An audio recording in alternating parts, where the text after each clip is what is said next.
4 years ago, Lena Cross vanished without a trace, pregnant and terrified.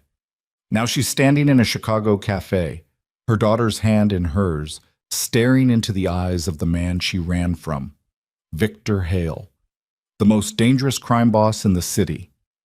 Except he's not a crime boss anymore. And the little girl hiding behind Lena's legs has his storm gray eyes. One look is all it takes for Victor to know the truth. The child is his.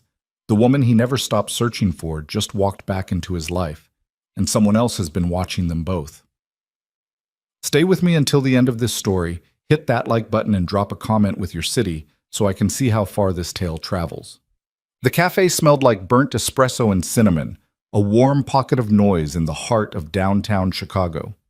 Rain drummed against the windows, blurring the rush of taxis and pedestrians into streaks of yellow and gray. Inside, the hiss of the steam wand and the low murmur of conversation filled the space with a kind of anonymity that Lena Cross had learned to crave. She stood in line with Maya's small hand tucked firmly in hers, her daughter's other hand clutching a worn stuffed rabbit with one missing ear.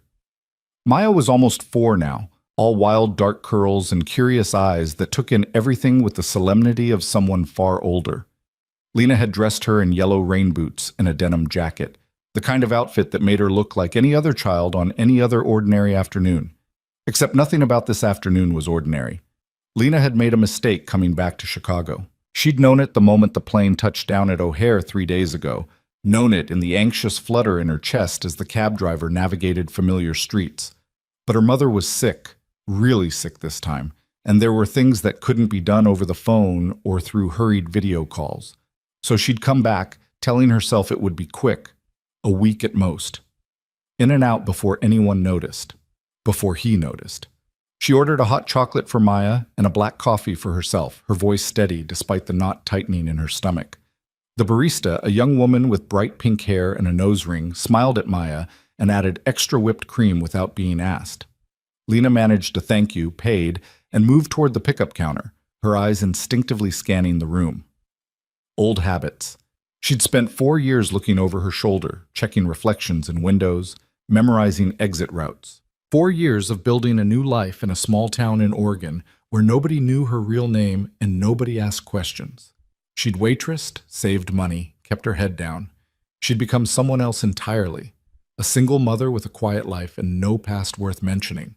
But you couldn't outrun a ghost forever, and Victor Hale was the kind of ghost that had roots. The barista called her name, well, the name she'd given anyway, and Lena reached for the drinks. Maya tugged on her sleeve. "Mama, can I sit by the window?" Lena glanced at the row of small tables near the rain-streaked glass, exposed, visible. Every instinct screamed no, but Maya was looking up at her with those wide, hopeful eyes, and Lena couldn't remember the last time she'd let her daughter do something as simple as pick a seat in a cafe. "Okay, baby, but stay close." They settled at a corner table, Maya immediately pressing her nose to the glass to watch the rain. Lena sat with her back to the wall, one hand wrapped around her coffee, the other resting on the strap of her bag. The weight of her phone inside was a small comfort. She could be out the door in 10 seconds if she needed to be. She took a sip of coffee and let herself breathe. That was when the door opened. The bell above it chimed, a soft sound that shouldn't have carried over the noise of the cafe. But Lena heard it. She felt it, the way you feel a shift in air pressure before a storm. She looked up, and the world stopped. Victor Hale stood in the doorway, rain dripping from the shoulders of his black coat, his dark hair damp and pushed back from his face.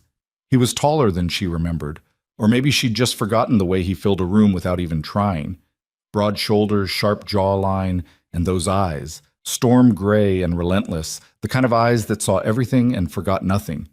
He hadn't seen her yet.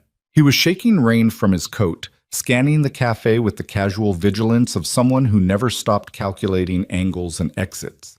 4 years ago, that look had terrified her. Now it made her heart stop for an entirely different reason. Because he wasn't supposed to be here. He was supposed to be in the shadows, running the empire he'd built with blood and fear. He was supposed to be untouchable, unreachable, a name whispered in back rooms and corporate boardrooms alike. Victor Hale didn't stand in line at cafes. He didn't wait for anything. And yet here he was. Lena's first instinct was to run, grab Maya, slip out the side door, disappear into the rain before he turned his head. But her body wouldn't move. She was frozen, her pulse hammering in her ears, her fingers locked around the coffee cup. Then Maya laughed. It was a bright, delighted sound, the kind only a child could make. She was watching a dog outside, its owner struggling with an inside-out umbrella. The sound cut through the noise of the cafe like a bell, and Victor turned. His gaze swept the room, passed over her, and stopped. Time didn't just slow, it shattered. Lena watched the recognition move through him in stages, first confusion, as if his mind couldn't quite place the woman sitting in the corner, then shock, a visible tightening of his jaw, a stillness that came over him like a predator catching a scent, and then something else, something that looked almost like pain. He didn't move, didn't speak, just stared at her across the 20 feet of space and noise and rain-soaked strangers, his eyes locked on hers with an intensity that made her forget how to breathe. She saw the exact moment his gaze shifted, dropped, landed on Maya. The little girl had turned back to her hot chocolate, oblivious to the seismic shift happening around her. She was humming to herself, swinging her legs under the table, her rabbit tucked under one arm. The overhead light caught her profile, the curve of her nose, the set of her jaw, the color of her eyes as she glanced up briefly to smile at her mother. Storm gray eyes, identical to the ones currently staring at her from across the cafe. Lena watched the realization hit Victor like a physical blow. His whole body went rigid, his hand still on the strap of his shoulder bag. Rain forgotten. She saw his chest rise and fall once, sharply, as if he'd been punched, saw the color drain from his face and then flood back, anger and confusion and something she couldn't name all warring in his expression. He knew. One look. That was all it had taken. Lena's hands started to shake. She set down her coffee before she spilled it, her mind racing through options.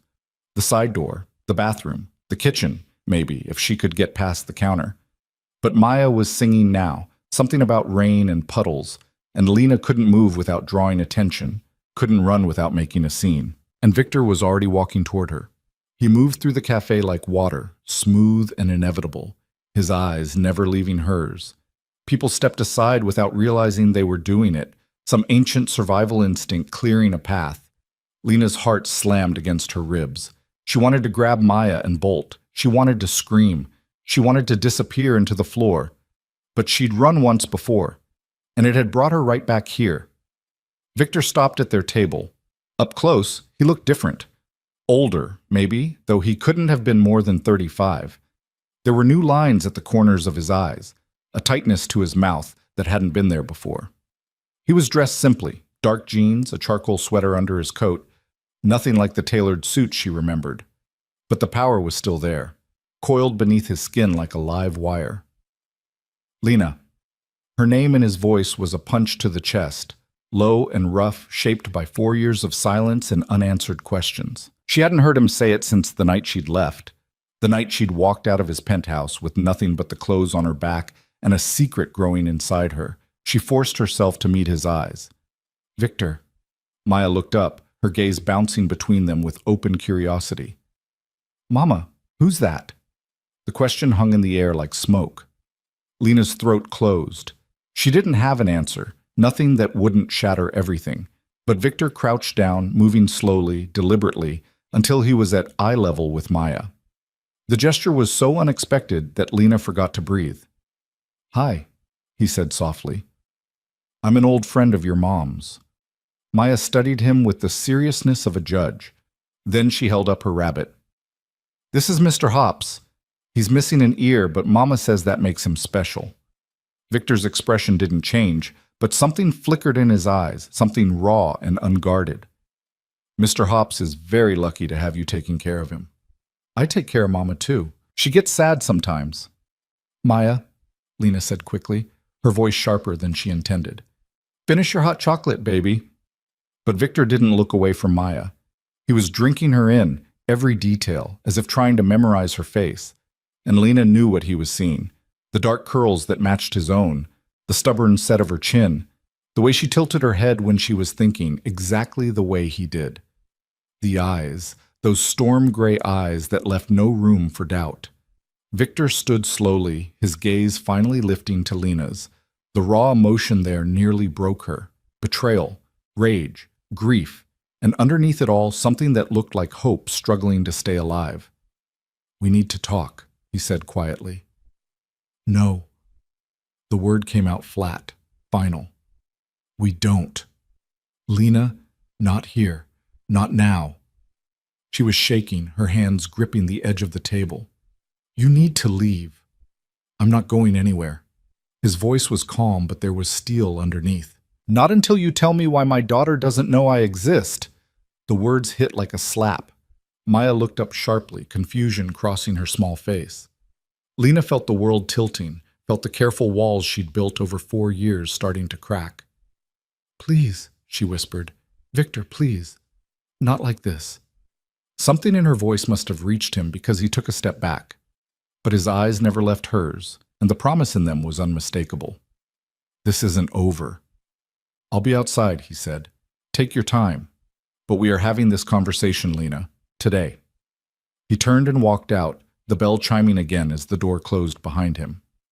Through the rain-streaked window, Lena could see him standing on the sidewalk, his hands in his pockets, his gaze fixed on the cafe entrance. Waiting. Maya tugged on her sleeve. "Mama, why did that man say he's my—" "Drink your chocolate, sweetheart." Lena's voice was shaking now, her whole body trembling with adrenaline and fear. "We need to go soon." But even as she said it, she knew there was nowhere to run. Not anymore. Because Victor Hale had found them, and he wasn't letting go. Lena managed to keep it together long enough to get Maya through her hot chocolate and out the door. The rain had lightened to a drizzle, the kind that hung in the air like mist. Victor was exactly where he'd said he'd be, leaning against a lamppost 15 feet from the cafe entrance, his coat collar turned up against the damp. He straightened when he saw them. Maya was chattering about the dog they'd seen earlier, oblivious to the tension crackling in the air. Lena gripped her hand tighter than necessary, her free hand already reaching for her phone. She could call a cab, get Maya to her mother's house, lock the doors and pretend this never happened, except Victor was already moving toward them. "Lena, please." The please nearly undid her. Victor Hale didn't say please. He gave orders, made demands, took what he wanted without asking. But there was something different in his voice now, something that sounded almost like desperation. "I have nothing to say to you," she said, hating how weak her voice sounded. "Then listen." He stopped a few feet away, careful not to crowd her. His eyes flicked to Maya, softened almost imperceptibly, then returned to Lena. 5 minutes. That's all I'm asking." "You don't get to ask me for anything." "I know." His jaw tightened. "I know what you think of me, what you thought I was. But things have changed, Lena. I've changed." She laughed, a bitter sound. "People like you don't change. People like me." He repeated the words slowly, as if tasting them. "You mean criminals, monsters. Is that what you told yourself when you ran?" "I told myself the truth." Her voice rose despite her efforts to stay calm. "I told myself that I couldn't raise a child in your world, that I couldn't watch her grow up surrounded by violence and blood money, and I'm not in that world anymore." The words stopped her cold. Victor took a breath, his eyes never leaving hers. "I walked away 3 years ago, sold everything, cut every tie, buried every connection. I'm not that man anymore, Lena. I haven't been for a long time." She wanted to believe him. The desperate, foolish part of her that had loved him once wanted to believe it so badly it hurt. But she'd learned the hard way that wanting something didn't make it true. "Why should I believe you?" "Because I can prove it." He reached slowly into his coat pocket, and Lena's whole body tensed, but he just pulled out a phone, unlocked it, and held it out to her. "Check, search my name, Victor Hale, see what you find." She didn't take the phone. "I'm not playing your games." "It's not a game." His voice was quiet, intense. "I disappeared from that life the same way you disappeared from mine. The difference is, I've been looking for you every day since." That stopped her. "What? You think I didn't notice when you left?" His voice cracked, just slightly. "You think I didn't tear this city apart trying to find you? I had people searching hospitals, airports, bus stations. I called in every favor I had, and when I couldn't find you, I thought—" He broke off, his jaw working. I thought you were dead. Lena's vision blurred. She blinked hard, refusing to let tears fall. I had to leave. Why? The word was barely more than a whisper. Why didn't you tell me? Why didn't you give me a chance to what? She couldn't keep the anger out of her voice anymore. To lock me in a gilded cage? To control every aspect of my life? I saw what you did to people who crossed you, Victor. I saw the blood on your hands. What was I supposed to think? You were supposed to trust me. His voice was raw now, all pretense of control gone. You were supposed to know that I would have done anything to keep you safe, that I would have burned my whole empire to the ground if you'd asked me to. I couldn't ask you to do that. So you just left. The pain in his voice was a living thing. You took my child and you ran, and you let me think I'd lost you forever. Maya had gone very quiet. She was looking up at Lena with wide, worried eyes, picking up on the emotion even if she didn't understand the words. Lena crouched down, smoothing her daughter's hair with trembling hands. It's okay, baby. Mama's okay. But she wasn't okay. Nothing about this was okay. Victor crouched down too, mirroring her position. This close, she could see the shadows under his eyes. The fine lines stress had carved into his face. He looked at Maya with such naked longing that Lena's heart cracked. What's her name? He asked softly. Lena closed her eyes. Maya. Her name is Maya. Maya. He said it like a prayer. How old is she? 3.5. The math was simple, brutal. Lena watched him do it, watched the confirmation settle over him like a weight. She's mine, he said. Not a question. A statement of fact. Lena couldn't lie, not with Maya's eyes staring at her, storm gray and unmistakable. Yes. Victor's breath left him in a rush. He reached out, stopped himself, his hand hovering in the air between them. Can I? His voice broke. Can I talk to her? Victor, please. There was that word again, desperate and raw. Please, Lena. I'm not asking for anything else. Just let me talk to my daughter. The word daughter hung in the air like a bomb. Maya looked between them, her small face serious. Mama, is he really my daddy? The question shattered something inside Lena. She'd known this moment would come eventually. She'd planned for it, rehearsed answers in her head, tried to prepare herself. But nothing could have prepared her for the hope and fear and desperate love in her daughter's voice. Yes, baby, she whispered. He is. Maya turned to Victor, studying him with that solemn intensity she got when she was thinking hard about something. Then, without warning, she stepped forward and wrapped her small arms around his neck. Victor went completely still.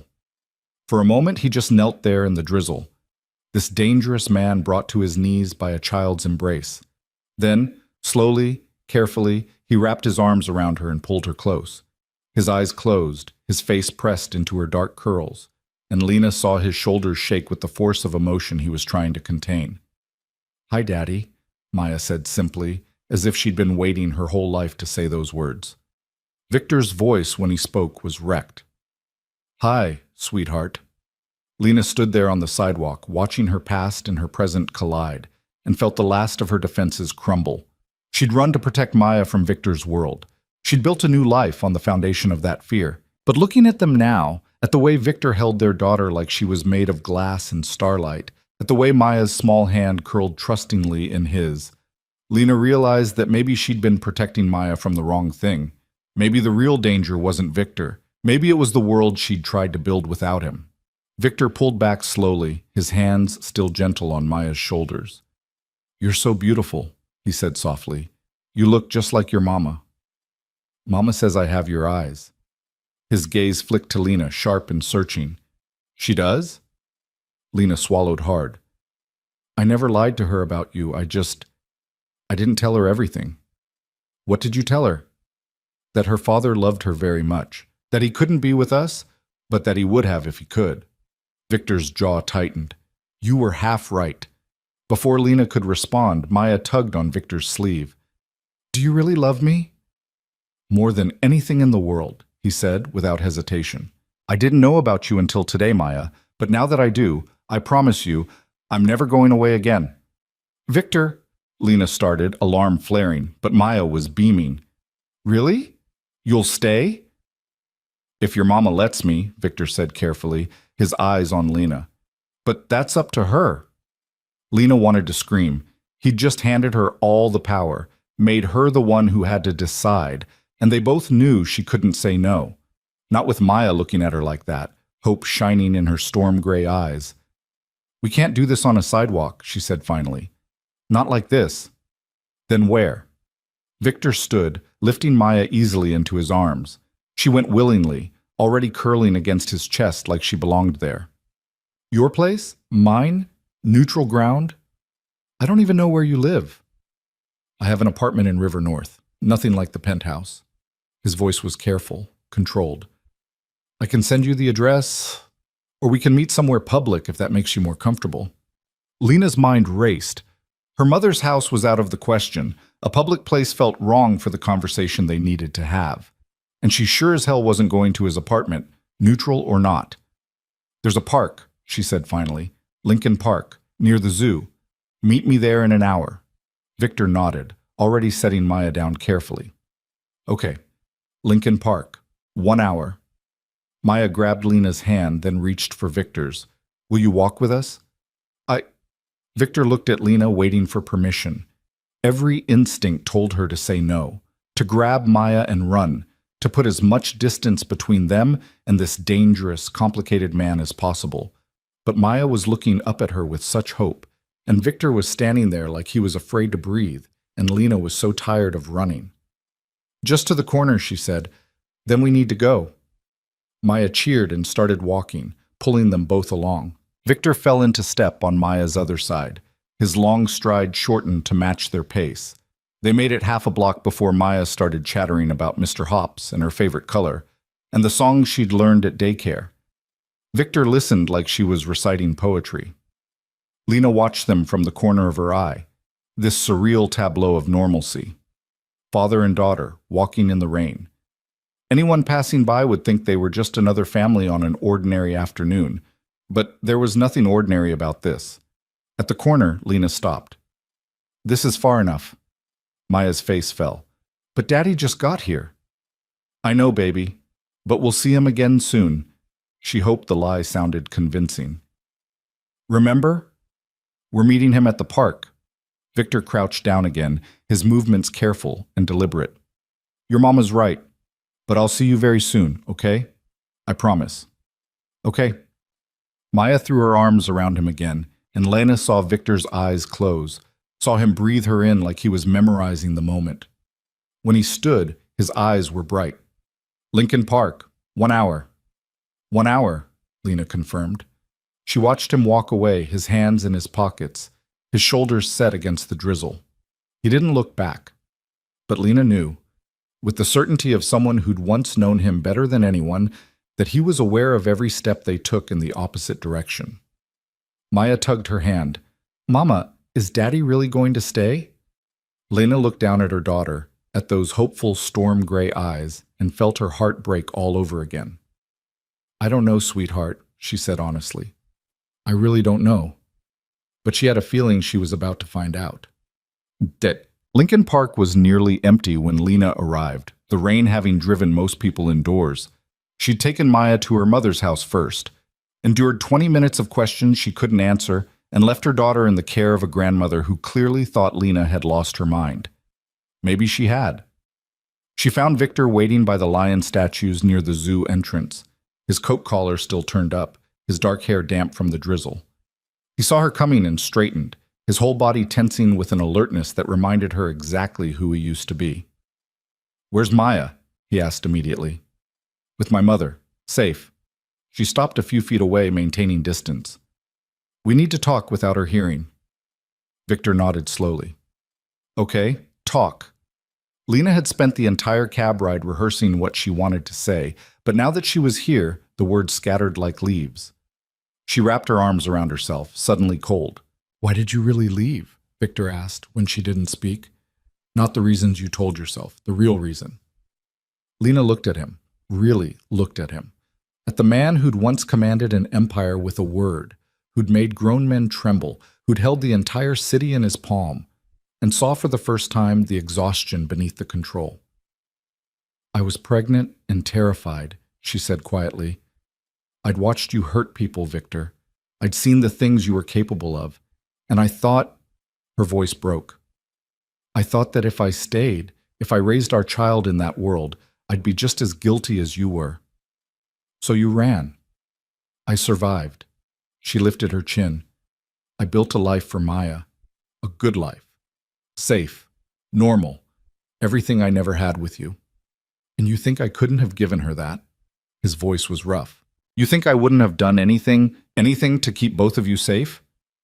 I think you would have tried to keep us locked in a tower somewhere, surrounded by guards, living in fear every single day. That's not safety, Victor. That's prison." He flinched. "Is that really what you think of me?"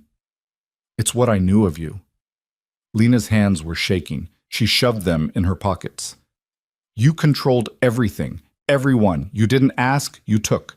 And I wouldn't let you do that to our daughter." Victor was silent for a long moment. When he spoke, his voice was barely above a whisper. "You're right." Lena blinked. "What?" "You're right." He looked at her, and the pain in his eyes was raw, unguarded. "That's exactly who I was. I controlled everything because I was terrified of losing control. I hurt people because I thought it was the only way to stay on top. And I would have locked you in a tower if I thought it would keep you safe, because I didn't know any other way to love someone." The admission hung between them, stark and honest. "But I'm not that man anymore," Victor continued. "I haven't been for 3 years. I walked away from everything, the business, the violence, all of it. I rebuilt my life from nothing, and I've been searching for you every single day since, hoping that maybe, somehow, I could prove to you that I changed." "Why?" Lena's voice cracked. "Why did you change?" "Because losing you broke something in me." His voice was raw. "Because I realized too late that everything I'd built meant nothing without you. So I tore it all down and started over. I thought—" He laughed bitterly. "I thought if I became someone worthy of you, maybe I'd find you again. Maybe I'd get a second chance." Lena's vision blurred. "Victor?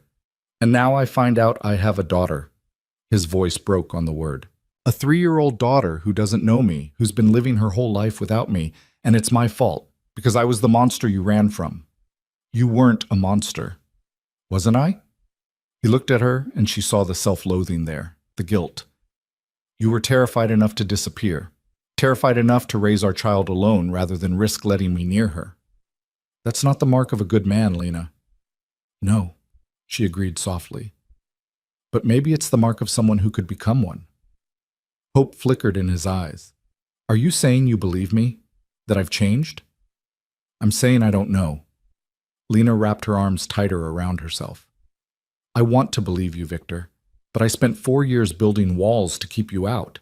I can't just tear them down because you say you're different." "Then let me prove it."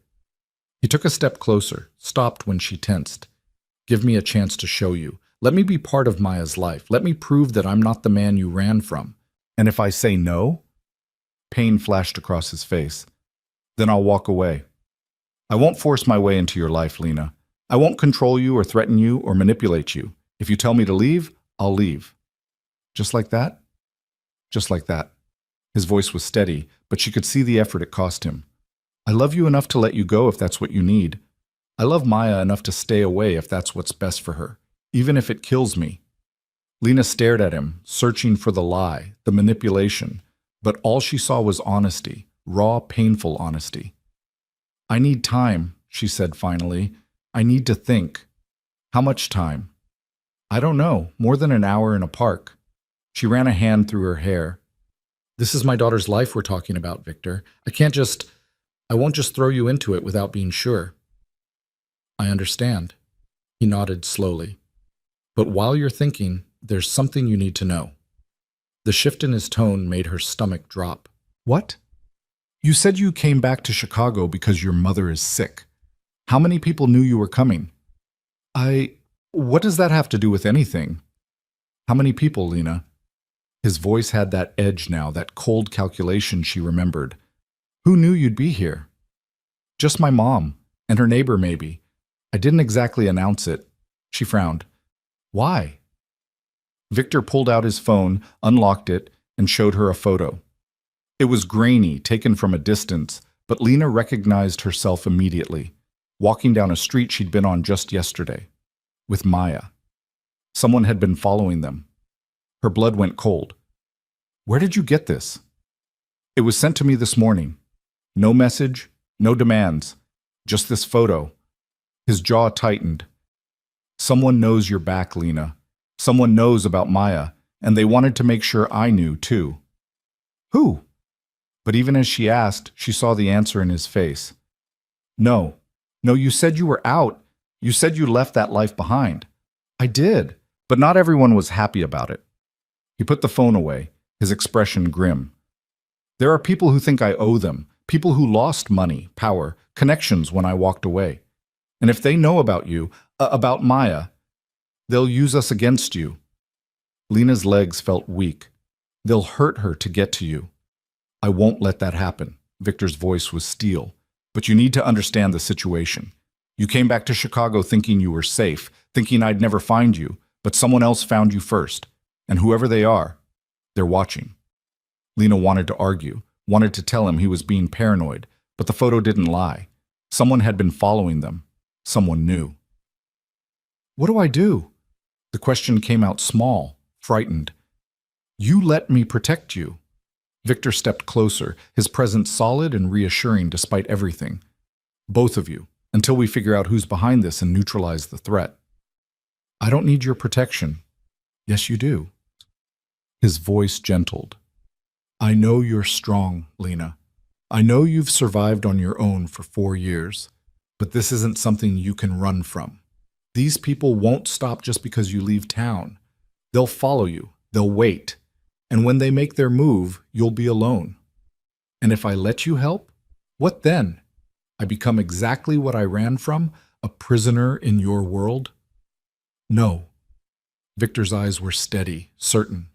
You become someone I keep safe while I dismantle theirs. There's a difference. Lena wanted to argue, wanted to grab Maya and run back to Oregon and pretend none of this was happening.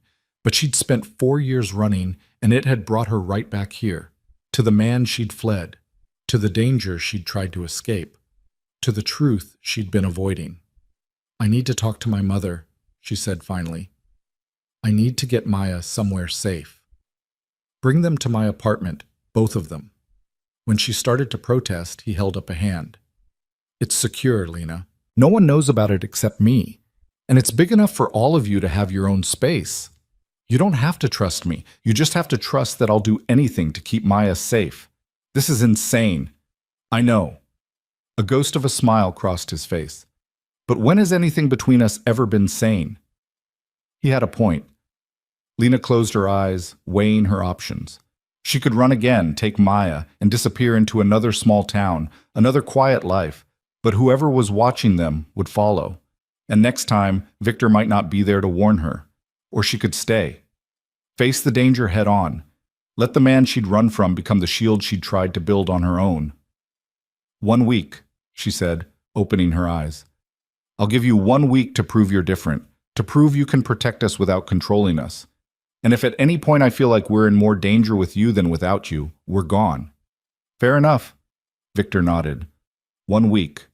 And you stay away from Maya until I'm sure this is safe. I won't have her caught in the crossfire. That one hurt him. She saw it in the way his jaw tightened, the way his hands clenched at his sides. But he nodded. Okay. Whatever you need. Lena pulled out her phone, already texting her mother. I'll pack some things and meet you at your place in 2 hours. Send me the address. I'll send a car. I'll take a cab. Lena, a cab, Victor. She met his eyes, firm. I'm doing this on my terms, not yours. He looked like he wanted to argue, but instead he just pulled out his phone and typed something. A second later, her phone buzzed with an address. 2 hours, he confirmed. I'll be waiting. He turned to leave, then stopped. Lena? Yeah. Thank you. His voice was rough with emotion. For giving me a chance, for trusting me enough to let me try. I'm not trusting you, she corrected. I'm trusting that you love Maya enough to keep her safe. There's a difference. I know. He looked at her for a long moment, and she saw everything he wasn't saying written in his eyes. But I'll take what I can get. Then he was gone, walking away through the drizzle, his figure disappearing into the gray afternoon. Lena stood there for a long time, her phone in her hand, the address burning on the screen. She'd run from Victor Hale once to protect her daughter. Now she was running straight back to him for the same reason. The irony wasn't lost on her, neither was the terror. But as she headed back to her mother's house to pack their lives into suitcases once again, Lena couldn't shake the feeling that she'd just made either the best decision of her life, or the worst. Only time would tell which. Victor's apartment was nothing like the penthouse Lena remembered. That place had been all glass and steel and sharp edges, a monument to power built 50 stories above the city. This was different, quieter. A converted loft in River North with exposed brick walls, hardwood floors worn smooth by time, and windows that looked out over the Chicago River instead of down at it. Lena stood in the doorway with her mother and Maya, 3 suitcases between them, and felt the weight of her decision settle over her like a coat. Victor was waiting in the main room, hands in his pockets, careful to keep his distance.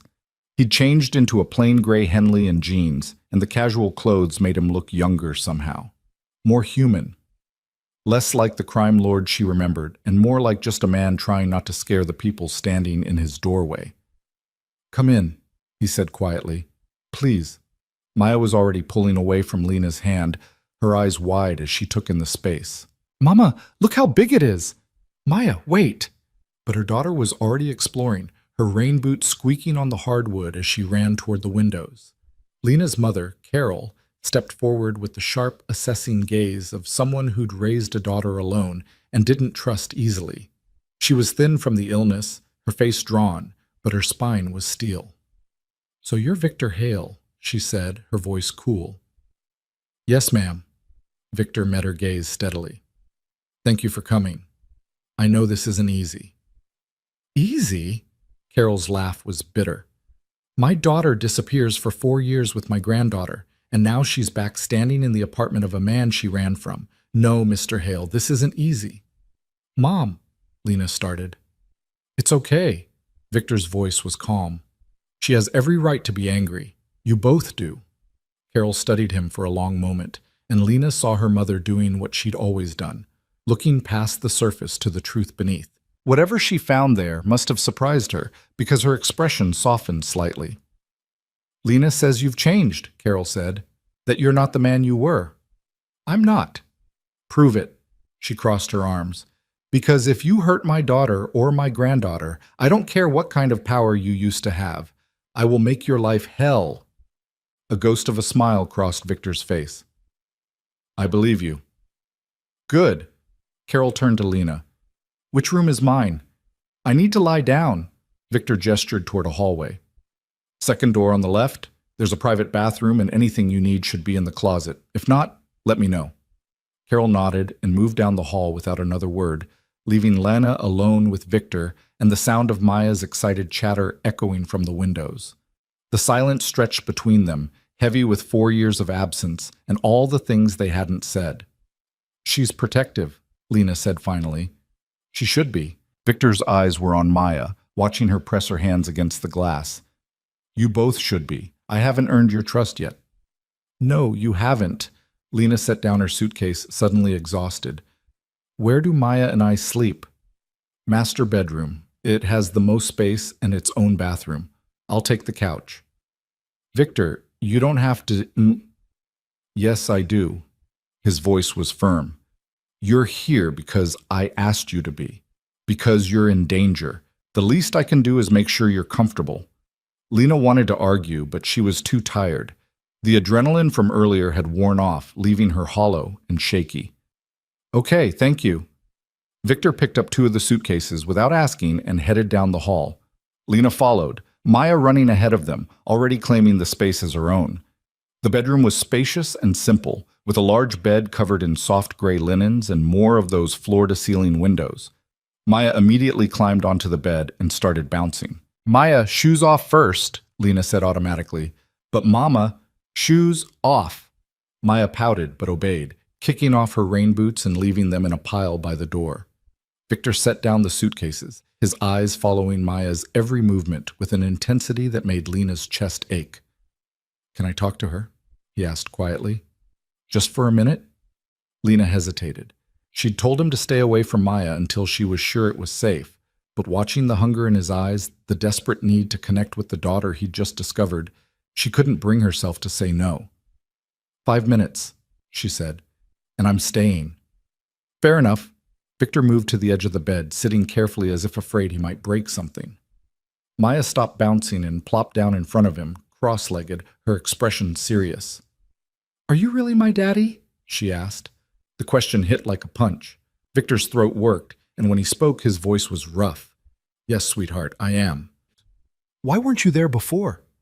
Lena's heart stopped. She started to intervene, to deflect, but Victor held up a hand. "That's a good question," he said, "and you deserve an honest answer. The truth is, I didn't know about you.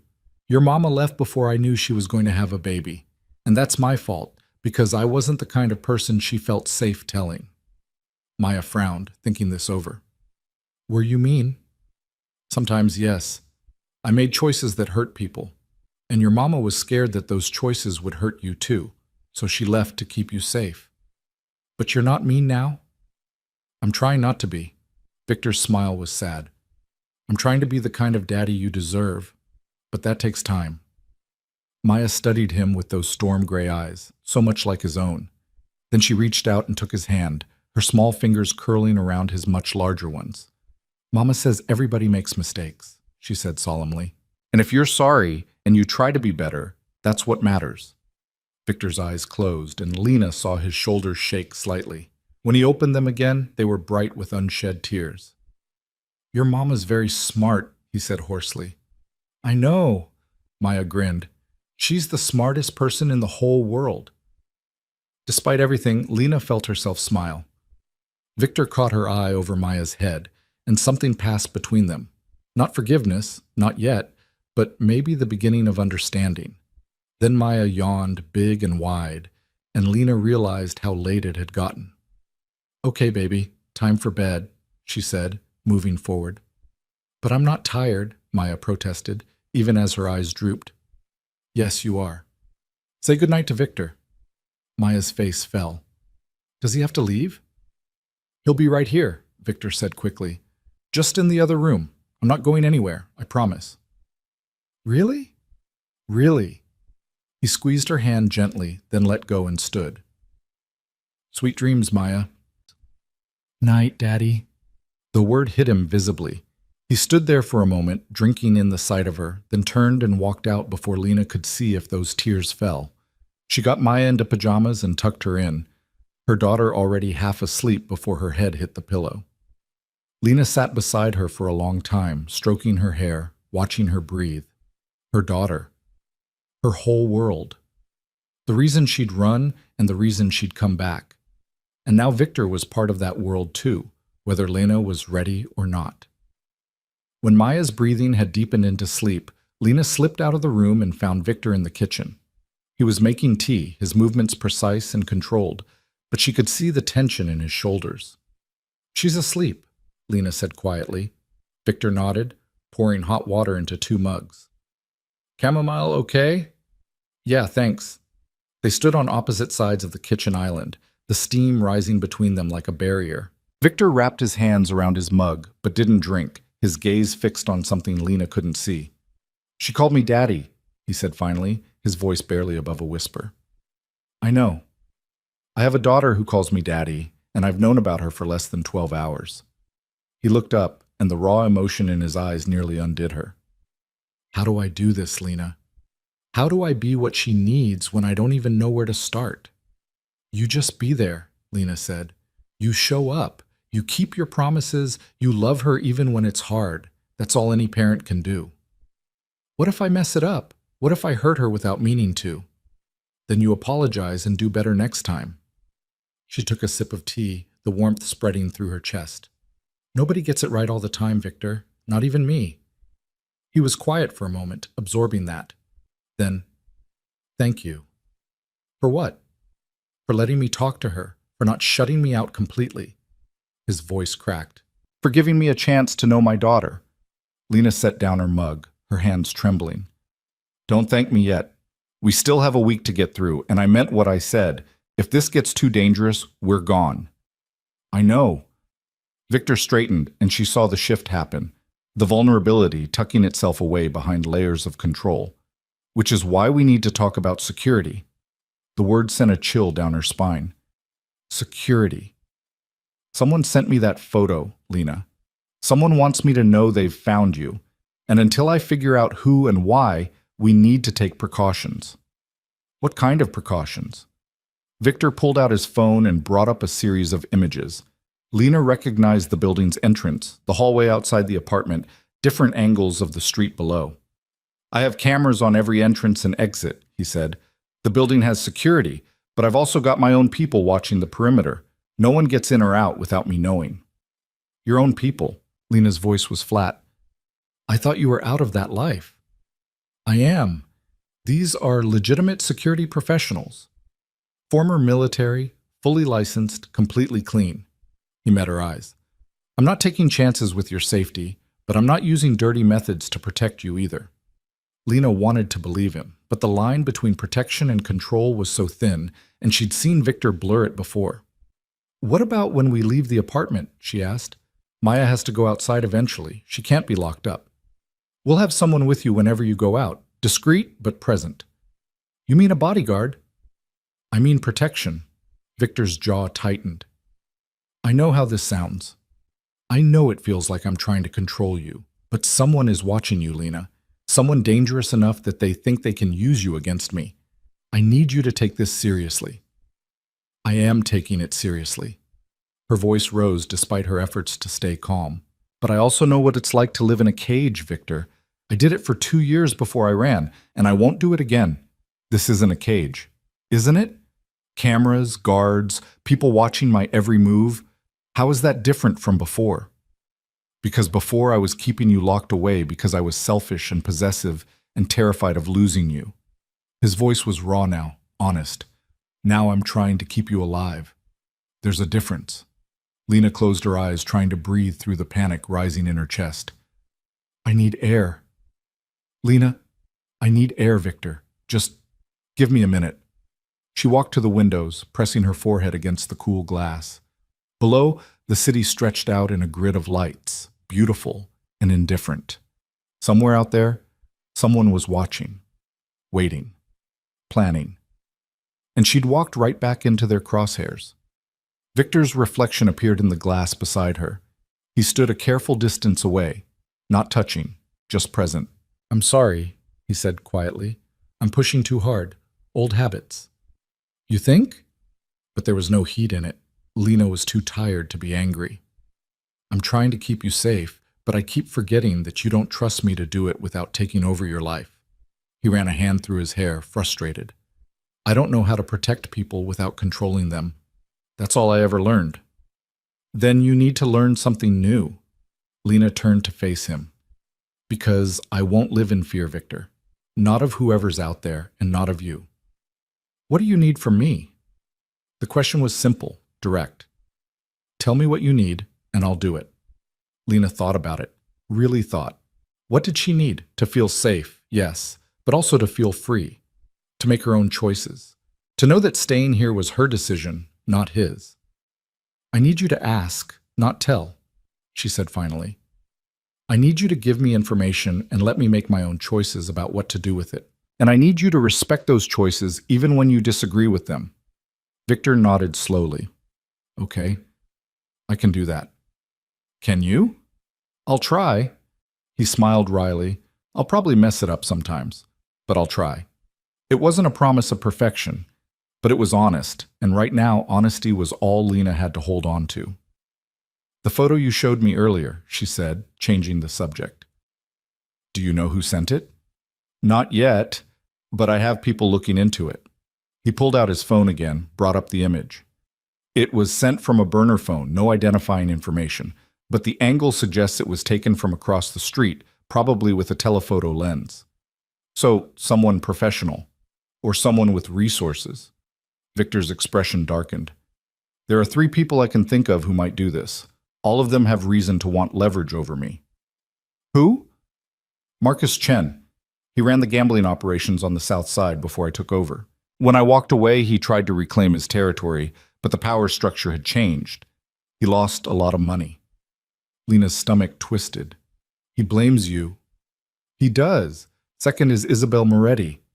The name hit like ice water. Your fiancé. Ex-fiancé. Victor's voice was careful. We were never engaged, Lena. It was an arrangement between families, nothing more. Does she know that? She should. I made it very clear when I broke things off 3 years ago. But there was something in his voice, some hesitation that made Lena's instincts flare. But, she pressed. But Isabel doesn't take rejection well. She's called me a few times over the years, tried to arrange meetings. I've ignored all of it, but... He stopped, jaw tightening. But what, Victor? But 2 weeks ago, she showed up at my office, said she'd heard I was looking for someone, asked if she could help.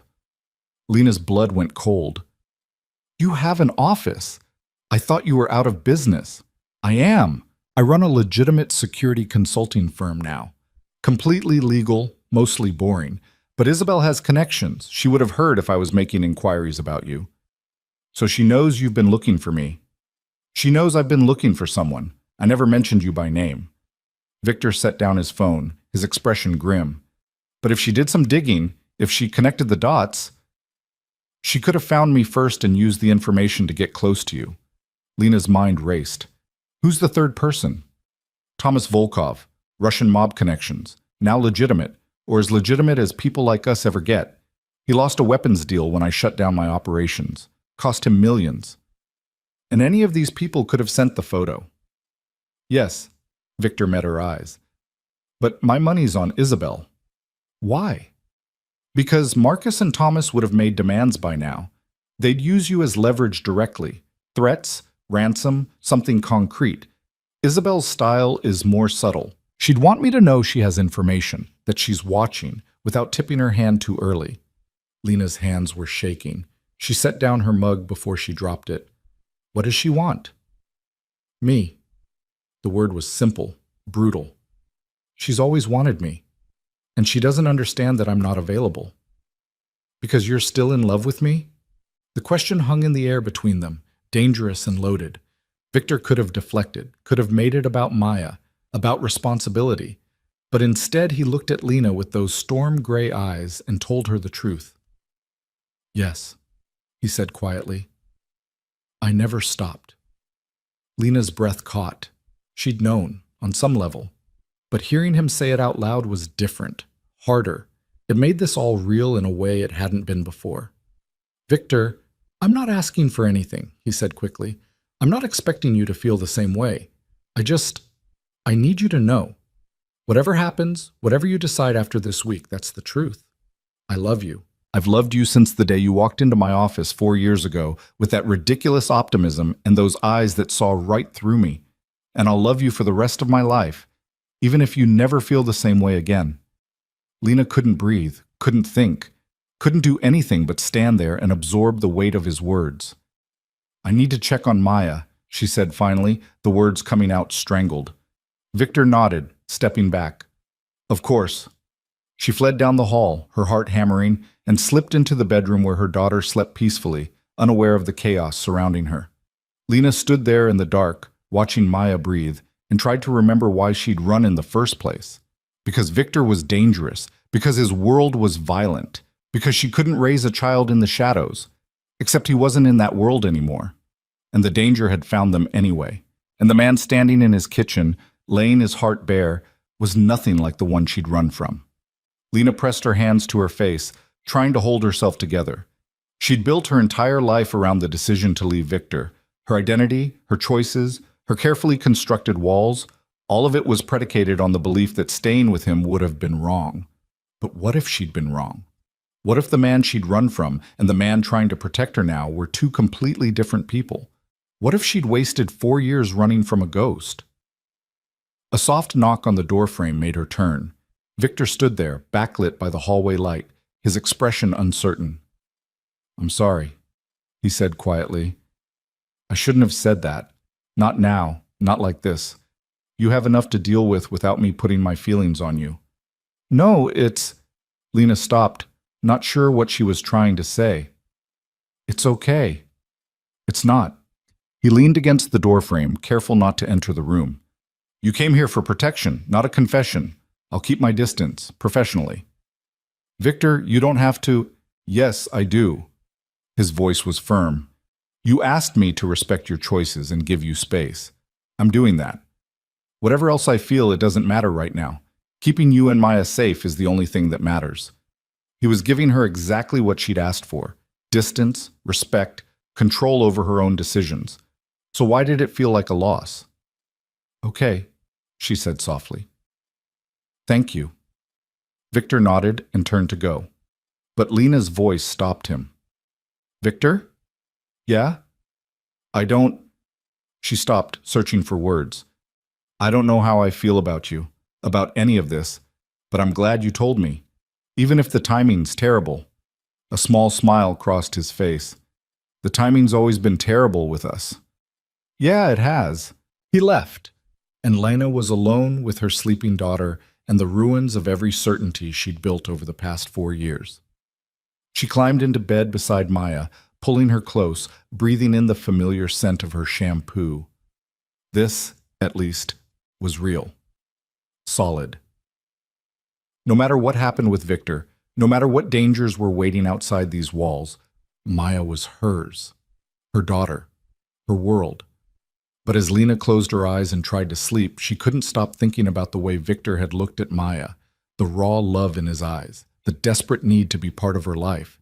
And she couldn't stop thinking about his words. I never stopped loving you. Sleep was a long time coming. When Lena woke the next morning, sunlight was streaming through the windows and Maya was gone. Panic shot through her before she heard the sound of laughter from the main room, Maya's high, delighted giggle and Victor's deeper chuckle. She found them in the kitchen. Maya was perched on the counter in her pajamas, her hair a wild tangle of curls, watching Victor make pancakes. He tied one of his own shirts around her like an apron, the fabric swallowing her small frame, and she was covered in flour.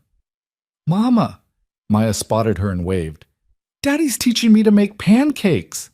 Lena's heart stuttered at the casual use of the word daddy at the domestic tableau in front of her. Victor looked up, a smudge of flour on his cheek, and the softness in his eyes made something crack open in her chest. Morning, he said. I hope you don't mind. She woke up early and I heard her wandering around, so I thought, it's fine. Lena's voice came out hoarse. She cleared her throat. It's good. Thank you. We're making chocolate chip pancakes, Maya announced proudly. With extra chips because Daddy says that's the only way to do it. Is that so? Victor shrugged, unapologetic. If you're going to make pancakes, make them right. Despite everything, Lena felt herself smile. This man, this dangerous, complicated man, was making chocolate chip pancakes with her daughter like it was the most natural thing in the world. Where's my mom? She asked. Still sleeping. I checked on her an hour ago. She seemed peaceful. Victor flipped a pancake expertly. There's coffee if you want it. Fresh pot. Lena poured herself a cup and sat at the island, watching them work. Victor was patient with Maya, letting her pour the batter even when half of it ended up on the counter, showing her how to know when to flip by watching for bubbles. He was good at this, she realized. The teaching, the gentleness. Like he'd been waiting his whole life for the chance to be someone's father. The thought made her chest ache. They ate together at the kitchen table, Maya chattering about her rabbit and her favorite color and 100 other things that 4-year-olds find fascinating. Victor listened to every word like she was revealing the secrets of the universe, asking questions, making her laugh. Lena sat there drinking her coffee and felt the walls she'd built start to crack. This was what she'd run from, this possibility, this dangerous hope that maybe, just maybe, they could be a family. But hope was a luxury she couldn't afford. Not with someone watching them, not with Isabel Moretti or Marcus Chen or Thomas Volkov waiting in the shadows. As if summoning the thought, Victor's phone buzzed. He glanced at it and his expression shifted, went hard and cold in a way that made Lena's stomach drop. What is it? She asked. Victor's eyes met hers across the table. I need to make a call. Can you... He gestured to Maya. Yeah, of course. Lena stood, her pulse racing. Come on, baby, let's go brush your teeth. But I'm not done with breakfast. Now, Maya. Something in her tone must have registered because Maya slid off her chair without further argument. Lena led her down the hall, her whole body tense, straining to hear Victor's voice. He was speaking quietly, too low for her to make out words. But the tone was unmistakable. Controlled fury wrapped around something that sounded like fear. By the time Lena got Maya settled with cartoons in the bedroom and made it back to the kitchen, Victor was off the phone. He was standing by the windows, his hands braced on the glass, his whole body radiating tension. What happened? Lena asked. Victor turned, and the look on his face made her blood run cold. That was my head of security, he said. Someone tried to access the building's service entrance 20 minutes ago. Used a stolen keycard. Would have made it inside if my people hadn't caught them. Who was it? We don't know yet. They ran before security could grab them. But Lena... He paused, his jaw working. They were carrying this. He held up his phone. On the screen was a photo of a stuffed rabbit. Brown, worn, missing one ear. Exactly like the one Maya carried everywhere. Lena's legs went weak. She grabbed the counter to steady herself. That's Mr. Hops. How did they... They've been watching closely enough to know what Maya carries. Closely enough to replicate it. Victor's voice was deadly calm, but she could see the rage burning beneath. This wasn't random, Lena. This was a message. What kind of message? The kind that says, we can get to your daughter anytime we want. He set down the phone, his hands clenching into fists. I'm moving you. Today. Somewhere safer. No. The word came out sharp, automatic. You said we'd make decisions together. Lena, someone just tried to break into this building with a replica of Maya's toy. This isn't up for debate. Everything's up for debate when it's my daughter's safety. Lena's voice was shaking but firm. You said you'd ask, not tell, so ask me. Victor stared at her and she saw him wrestling with himself, the old instinct to command warring with the promise he'd made. Finally, he took a breath. I'm asking you to let me move you somewhere more secure, he said, each word careful. Somewhere with better protection, where we can control who gets close. Please. Where? I have a safe house outside the city, fully staffed, completely isolated. No one knows about it except me and 2 people I'd trust with my life. How long would we be there? Until I neutralize the threat. His eyes were steady on hers. However long that takes. Lena thought about it, her mind racing. She didn't want to run again, didn't want to uproot Maya from the small stability they'd found. But someone had just tried to get into the building carrying her daughter's toy. Someone who knew exactly what would frighten her most. I need to call my mom, she said finally. She should be part of this decision. Victor nodded. Of course.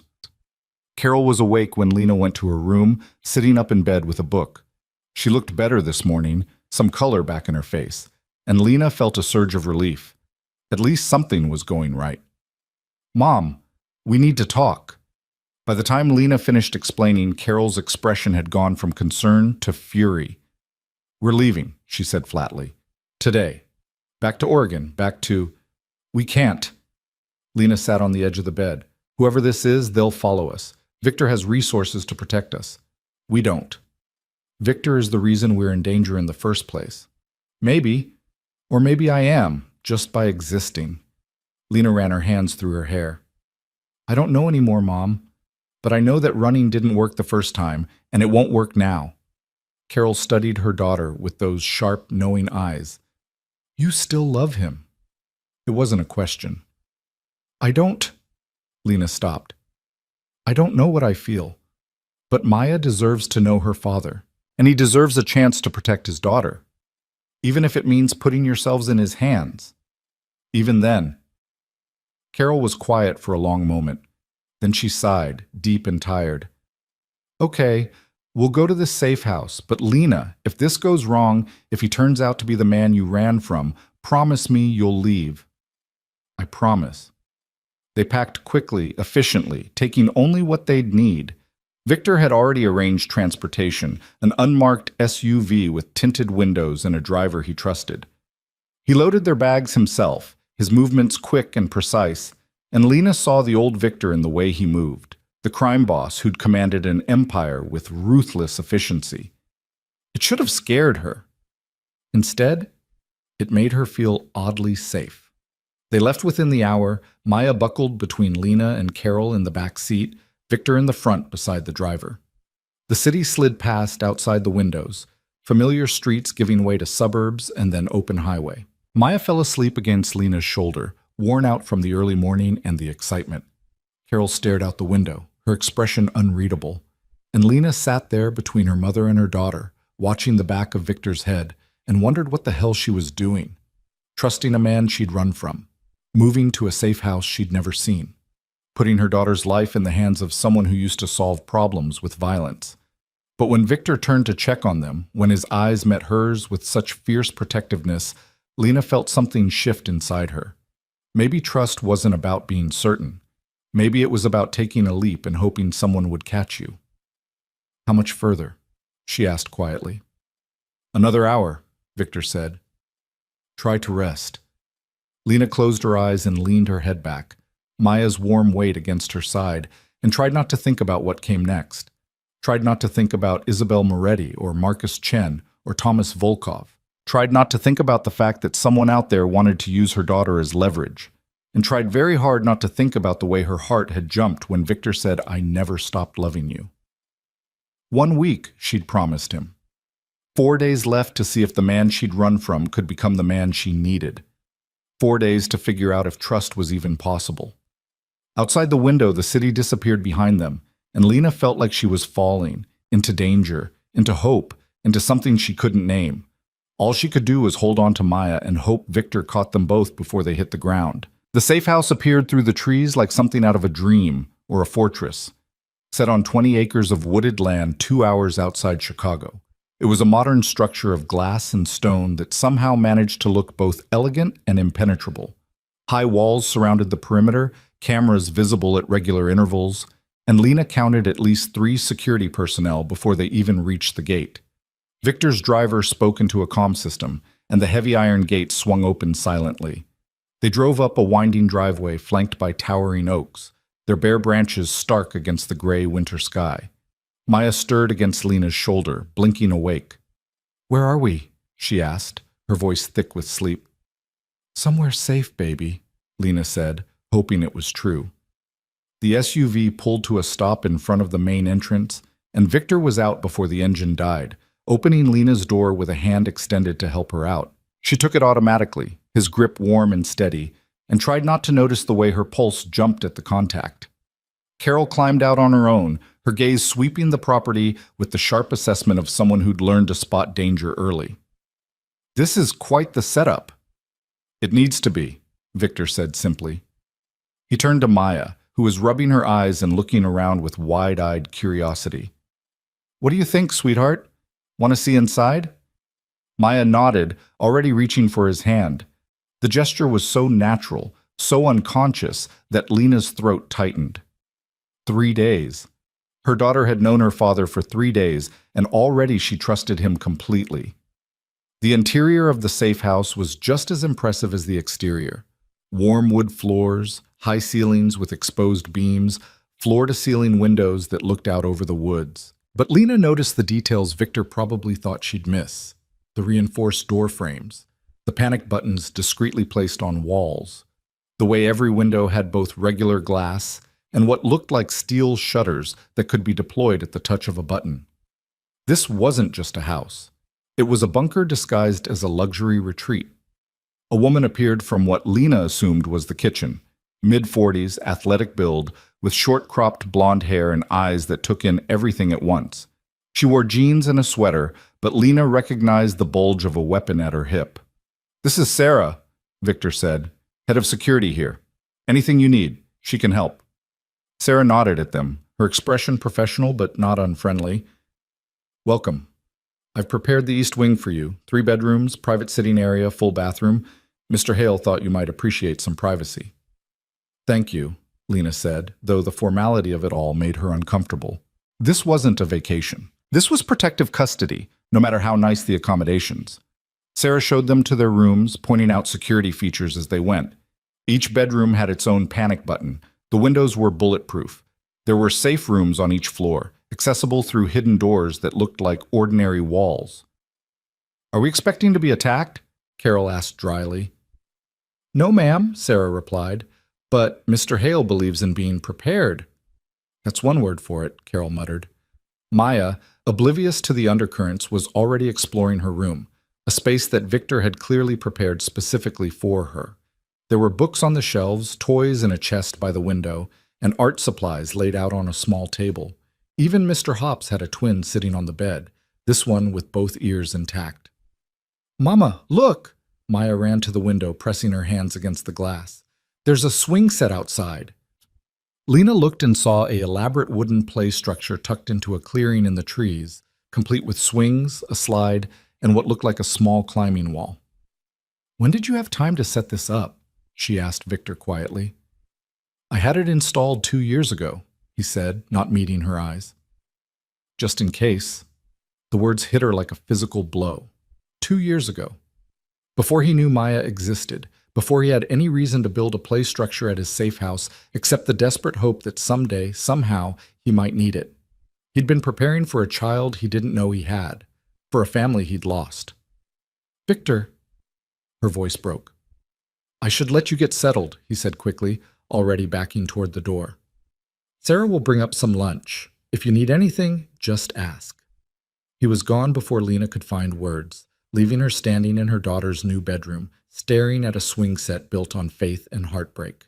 Carol appeared in the doorway, her expression softer than Lena had seen it in days. "He really has changed, hasn't he?" "I don't know," Lena whispered. "Maybe. Or maybe he's just gotten better at hiding who he really is. Or maybe," Carol said gently, "you're afraid to believe he's changed because then you'd have to forgive yourself for leaving." The words struck deep, cutting through layers of justification and fear to the raw truth beneath. Lena had spent 4 years telling herself she'd done the right thing, that leaving had been necessary, that Victor was too dangerous, too controlling, too lost in his criminal world to ever be the man she needed. But if he'd changed, if he really had walked away from that life and rebuilt himself into someone worthy of being a father, then what did that say about her decision to run? "I need some air," Lena said. She found Victor on the back deck, leaning against the railing, staring out at the woods. The afternoon light filtered through the bare branches, casting long shadows across the snow-dusted ground. He didn't turn when she approached, but she saw his shoulders tense. "The play structure," she said. "Why?" Victor was quiet for a long moment. When he spoke, his voice was rough. "Because I kept thinking about you, about what you might be doing, where you might be.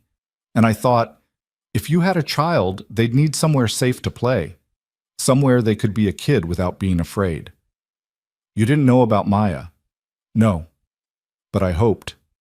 He turned to face her, and the vulnerability in his eyes nearly broke her. "I hoped that somewhere out there you were building a life, maybe with someone else, maybe alone. And I thought if I ever found you, if you ever came back, I wanted to have something to offer. Not money or power or any of the things I used to think mattered, just safety, a place where a child could be happy." Lena's vision blurred. "You built a swing set on hope. I built a lot of things on hope." His smile was sad. "This whole house, actually. Bought it 3 years ago, right after I walked away from everything. Told myself it was an investment, a backup plan. But really, I was building a place for you to come home to." "Victor, I can't—" She stopped, not sure what she was trying to say. "I can't be responsible for your hope. It's too much."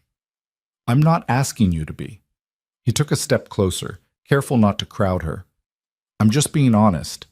You asked me once what I wanted, and I'm telling you. I want you and Maya to be safe. I want to be part of my daughter's life. And I want—" He broke off, jaw working. "I want the chance to prove that I'm not the man you ran from anymore." "You keep saying that, but what if you are?" Lena's voice shook. "What if underneath all this, the safe house, the legitimate business, the gentleness with Maya, you're still the same person who solved problems with violence? What happens when the threat is neutralized and we don't need your protection anymore? Do you just let us go?" Victor flinched like she'd hit him. "If that's what you want, yes." "I don't believe you." Then ask me. His voice was steady now, controlled. Ask me anything. Test me. Push me. Do whatever you need to do to believe that I mean what I say. Lena stared at him, this complicated, dangerous man who was offering her his heart like it was something fragile. And she realized that she did want to test him, wanted to find the crack in the facade, the moment where control would override respect and she could justify her fear. "Tell me about Isabel Moretti," she said. Victor's expression shuddered. "What do you want to know?" "Everything. Who is she? What did she mean to you, and why do you think she's the one behind this?" He was quiet for a moment, choosing his words carefully.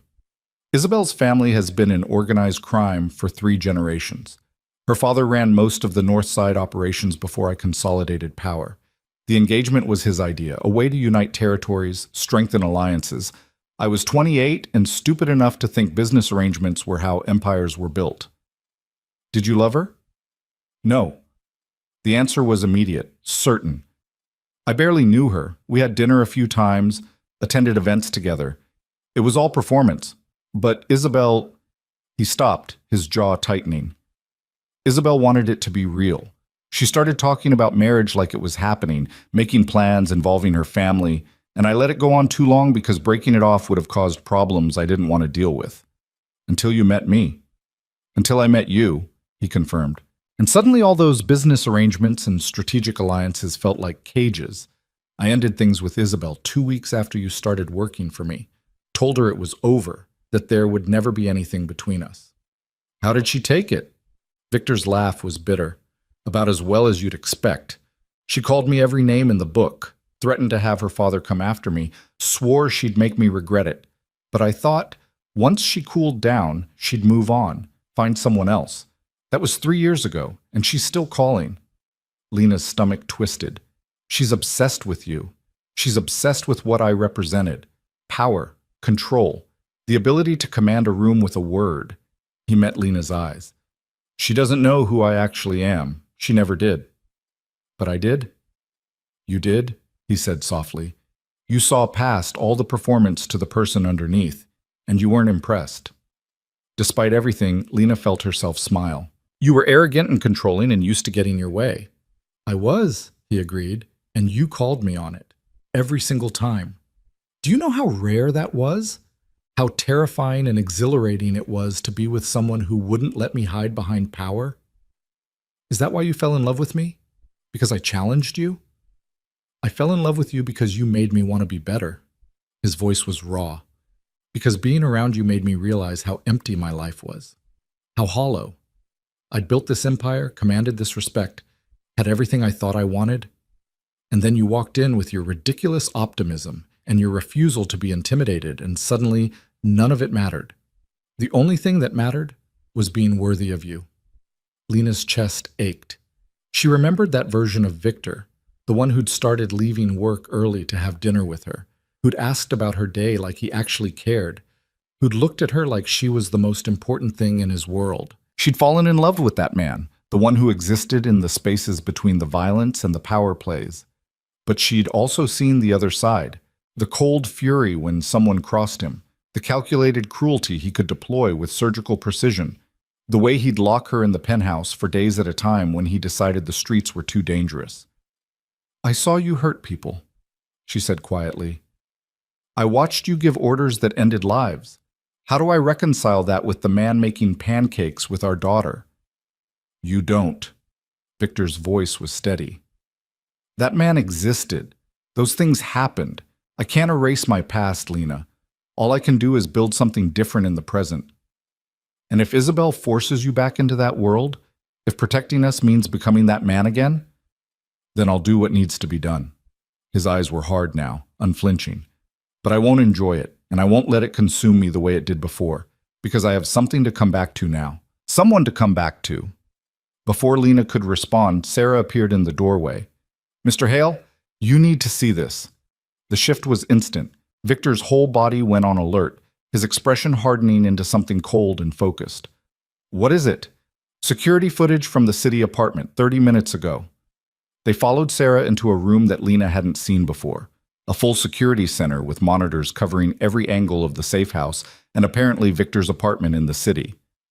Sarah pulled up footage on the largest screen, and Lena's blood ran cold. A woman was standing in front of Victor's building, staring directly up at the camera. She was striking, dark hair, crimson lips, wearing a coat that probably cost more than Lena made in 6 months. And she was smiling. "Isabel," Victor said, his voice flat. The woman on screen raised her hand in a small wave, then turned and walked away, disappearing into the crowd. "She knows we left," Lena said, her voice shaking. "She knows we're not there. She's sending a message." Victor's jaw was tight. "She wants me to know she can find us whenever she wants." "Can she?" Carol's voice came from the doorway. She must have heard the commotion and come to investigate. "Can she find this place?" "No," Victor said, but Lena heard the slight hesitation. "This property is buried under so many shell corporations and legal barriers that it would take months to trace it back to me. And Isabel doesn't have that kind of patience." "What does she have?" Lena asked. Victor turned to look at her, and something in his expression made her stomach drop. "Connections. Money. And absolutely no moral compass when it comes to getting what she wants. Which is you. Which is me." He ran a hand through his hair, frustrated. "She thinks if she can eliminate the competition, I'll come back to her. That's what this is about. Not revenge, not money. She wants to remove you from the equation, so I'll have no reason to stay out of the life." "Then let me talk to her," Lena said.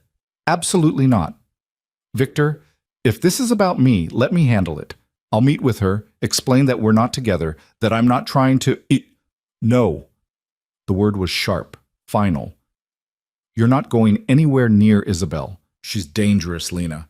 Unpredictable. The last person who got in her way ended up in the hospital with 3 broken ribs and a concussion. So what's your plan? Hide here forever? Wait for her to get bored and move on?" "My plan is to make it very clear that you and Maya are off limits." Victor's voice was cold now, the businessman she remembered. "I have leverage on Isabel. Information her family wouldn't want public. I've been avoiding using it because I didn't want to start a war. But if she's threatening my daughter, don't." Lena grabbed his arm. "Don't start something you can't control. That's exactly what she wants. To pull you back into that world. To make you choose between protecting us and staying clean." "She's already made that choice for me." "No, she hasn't." Lena's grip tightened. "There has to be another way. Something that doesn't involve threats and leverage and all the things you walked away from." Victor looked at her hand on his arm, then up at her face. "Like what?" "I don't know yet. But promise me you won't do anything until we figure it out together. Promise me, Victor." She saw the war in his eyes. The old instincts telling him to take control, to handle the threat the way he always had, warring with the promise he'd made to respect her choices. For a long moment she thought he'd refuse. Then he covered her hand with his own. "Okay, we figure it out together." "Thank you." Sarah cleared her throat. "Sir, there's one more thing. We intercepted a phone call to your office this morning. Someone asking questions about your current projects, who you're working with, whether you've taken on any new security details." "Who was calling?" "They didn't leave a name, but the number traces back to a burner phone purchased in Brighton Park." Victor swore under his breath. "That's Chen's territory." "So it might not be Isabel," Lena said. "It could be this Marcus Chen person you mentioned. Or they're working together." Victor's expression was grim. "Isabel has the motive, Chen has the muscle. If they've joined forces—" He didn't need to finish the sentence. Lena understood the implication. 2 enemies were exponentially more dangerous than one. Carol spoke up from her position by the door. "So what do we do?" "We stay put," Victor said. "We let them search. They won't find us here. And the longer they look, the more frustrated they'll get. Frustrated people make mistakes." "And when they make those mistakes," Lena asked, "then we'll be ready." That night, Lena couldn't sleep. She'd put Maya to bed hours ago, sat with her until she drifted off, and then retreated to her own room. But sleep wouldn't come. Her mind kept replaying the footage of Isabel, that casual wave, the confidence of someone who knew she held all the cards. Finally, she gave up and padded down the hallway in her pajamas. The house was quiet except for the soft hum of the heating system. She found Victor in the security room, sitting in front of the monitors, his face illuminated by the blue glow of the screens. "Can't sleep?" he asked without turning around. How did you know it was me? Your footsteps. Carol's are heavier, Sarah's are completely silent. Yours have this particular rhythm. He glanced back at her, a small smile on his face. I've always been able to recognize you in a crowd. Lena moved into the room, wrapping her arms around herself. What are you looking for? Patterns. Anything unusual. Someone watching the perimeter, cars driving past too many times, movement in the woods. He gestured to the screen showing different angles of the property. Probably paranoid, but better paranoid than dead. Exactly. Lena studied him in the dim light. He looked exhausted, shadows under his eyes, tension in every line of his body. When's the last time you slept? I don't remember. Victor, I'm fine. But even as he said it, he rubbed his eyes, betraying the lie. Lena made a decision. She pulled up a chair next to his and sat down. Then I'll keep you company. You don't have to do that. I know. She settled into the chair, her shoulder almost touching his. But I'm not sleeping anyway. Might as well be useful. They sat in silence for a while, watching the screen cycle through different camera angles. The woods were still, the perimeter quiet. It should have been peaceful. Instead, Lena felt like they were waiting for a storm. Tell me about Maya, Victor said suddenly. What was she like as a baby? The question caught Lena off guard. Why? Because I missed it. His voice was quiet, painful. I missed everything. Her first breath, her first cry, the first time she opened her eyes. I missed her learning to walk, learning to talk, her first word. I missed 3.5 years of my daughter's life, and I can't get that back. So tell me, please, help me know her. Lena's throat closed. She swallowed hard, blinking back tears. She was tiny, just over 6 pounds. The doctor said she was perfect, all 10 fingers and 10 toes, but she came out screaming like she was furious at the world. Victor's smile was sad, strong-willed from the start. You have no idea. Lena found herself smiling despite the ache in her chest. She didn't sleep through the night until she was 8 months old, just refused. I'd walk the floors with her for hours, singing every lullaby I could remember, and she'd just stare at me with those gray eyes like she was studying me. She has your determination and your stubbornness. Lena laughed softly. Her first word was no, not mama, not milk, just no, and she meant it. What else? So Lena told him about Maya's first steps taken while reaching for a butterfly in their tiny backyard, about the way she'd insist on wearing her yellow rain boots every day for 6 months straight, even in the summer, about her obsession with rabbits that led to Mr. Hops becoming her constant companion, about the time she'd tried to give a homeless man her dinner because he looked hungry, Mama. Victor listened to every word like she was reciting scripture, his eyes never leaving her face. And Lena realized this was its own kind of intimacy, sharing the pieces of their daughter's life, building a bridge across 4 years of absence with stories and memories. She sounds incredible, Victor said when Lena finally ran out of words. She is. She's the best thing I've ever done. You've done an amazing job with her, alone, under impossible circumstances. She's happy and healthy and kind, and that's all you. It's all us, Lena corrected softly. She has your eyes, your smile, the way you tilt your head when you're thinking. She's part of both of us, Victor, whether we were together or not. He was quiet for a moment. Then, do you regret it, having her? Never, not for a single second. Even though it meant doing it alone, even though I wasn't there? Lena thought about those early days, the fear, the exhaustion, the overwhelming responsibility of keeping a tiny human alive with no help and no safety net. She thought about the nights she'd cried herself to sleep, wondering if she'd made a terrible mistake. The moments of doubt when she'd almost called Victor, almost told him, almost asked for help. I wish things had been different, she said finally. I wish you'd been the kind of man I could have told. But I don't regret Maya, and I don't regret keeping her safe, even if that meant keeping her from you. Fair enough? Victor's voice was rough. For what it's worth, I wish I'd been different too. I wish I'd been someone you could trust. You're becoming that person now. He looked at her sharply. You think so? I think you're trying, and that counts for something. They fell silent again, but this time it was comfortable. companionable, like they were two people who'd known each other in another life and were slowly remembering how to exist in the same space. "Can I ask you something?" Victor said eventually. "Okay. When you left, when you found out you were pregnant, did you ever consider telling me, even for a moment?" Lena closed her eyes, remembering that night. The positive test in her hand, the terror that had flooded through her, the desperate calculations she'd run in her head. "Yes, for about 30 seconds. What changed your mind?" "I remembered the way you'd locked me in the penthouse the week before, the way you'd casually mentioned having someone killed over a business dispute, the way you'd told me I wasn't allowed to leave without security because the world was too dangerous." She opened her eyes and looked at him. "I imagined telling you I was pregnant, and all I could see was you building a bigger cage, a safer prison, and I couldn't do that to our child." Victor nodded slowly, like he'd expected the answer, but it still hurt to hear. "I would have, built that cage, locked you both away somewhere I thought you'd be safe. I wouldn't have given you a choice." "I know. But I wouldn't have done it to control you. I would have done it because the thought of losing you was worse than anything I could imagine. And the thought of losing a child," his voice broke, "I wouldn't have survived it. You're surviving it now." "Barely." He looked at her, and the rawness in his eyes was devastating. "Do you have any idea what it's like to know I have a daughter and I've missed every important moment of her life? To know that she existed for 3.5 years and I didn't even know?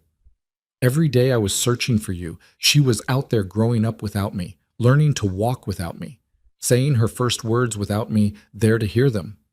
"Victor, I'm not blaming you," he said quickly. "I'm not. You did what you thought was right.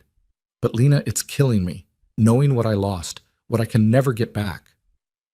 Lena reached out without thinking and took his hand.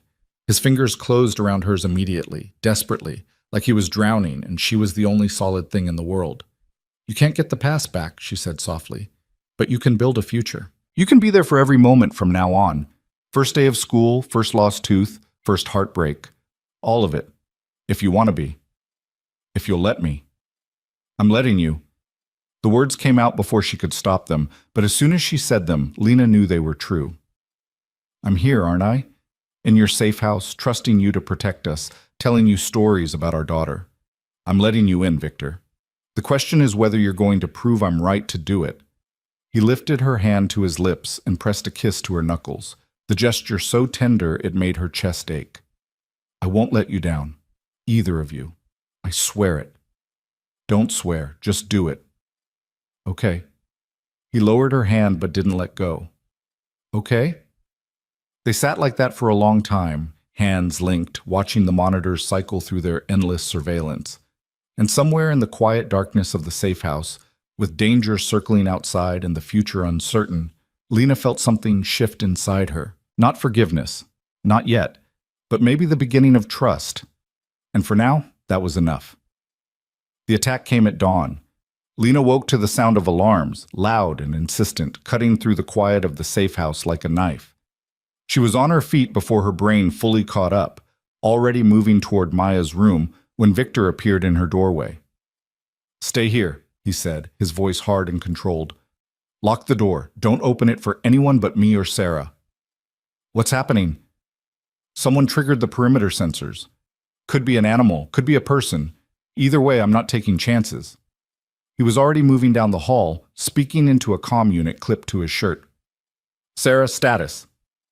Lena couldn't hear the response, but she saw Victor's expression tighten. He glanced back at her. "Lock the door." Then he was gone, his footsteps silent despite his speed. Lena ran to Maya's room and found her sitting up in bed, wide-eyed and scared. "Mama, what's that noise?" "Just an alarm, baby. Everything's okay." Lena scooped her up, grabbed Mr. Hops, and carried her back to the master bedroom. She locked the door like Victor had ordered, then carried Maya into the bathroom and locked that door too. "Are we playing hide and seek?" Maya asked, her voice small. "Something like that." Lena set her down and knelt in front of her, trying to keep her voice calm. "We're going to stay very quiet in here for a little while, okay? Can you do that for me?" Maya nodded, clutching Mr. Hops to her chest. Carol appeared at the bathroom door. She must have come through the connecting door between their rooms. Her face was pale but composed. "What's going on?" "I don't know." Victor said to stay here and lock the doors. They huddled together in the bathroom, Maya between them, and waited. The alarms cut off suddenly, leaving behind a silence that was somehow worse. Lena's heart hammered against her ribs. She pulled out her phone, checking for messages from Victor, but there was nothing. Minutes crawled by like hours. Then, finally, her phone buzzed. False alarm. Deer crossed the sensors, all clear. Lena sagged with relief, but something about the message felt off. The phrasing was too formal, too clean. Victor would have called, would have come back in person to tell them everything was okay. She showed the message to Carol, who frowned. "That doesn't sound like him." "No, it doesn't." They stayed in the bathroom, waiting until Lena heard footsteps in the hallway. Heavy, unfamiliar footsteps that made every instinct scream danger. "Mrs. Cross?" A man's voice, professional and calm. "Mr. Hale sent me to escort you to the safe room. There's been a security breach." Lena's blood went cold. She hadn't told anyone here her name was Cross. She'd been careful, using a fake name even with Sarah. The only person who knew her real name was Victor, which meant this wasn't one of Victor's people. She looked at Carol and saw her own fear reflected in her mother's eyes. Then she looked at Maya, who was watching her with complete trust, believing that Mama would keep her safe. Lena made a decision. She grabbed Carol's hand and mouthed one word: "Run." Then she unlocked the bathroom door, threw it open, and came face to face with the intruder. The man in the hallway was broad-shouldered and professional-looking, wearing tactical gear that could have belonged to legitimate security. But his eyes gave him away, flat and calculating, the kind of eyes that had seen violence and delivered it without hesitation. Lena didn't give him time to react.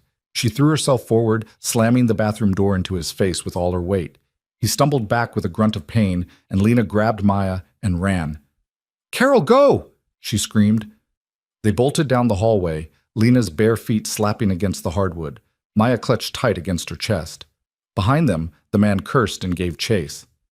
Carol was ahead of them, moving faster than Lena would have thought possible for someone recovering from illness, heading for the panic room Sarah had shown them on the first floor.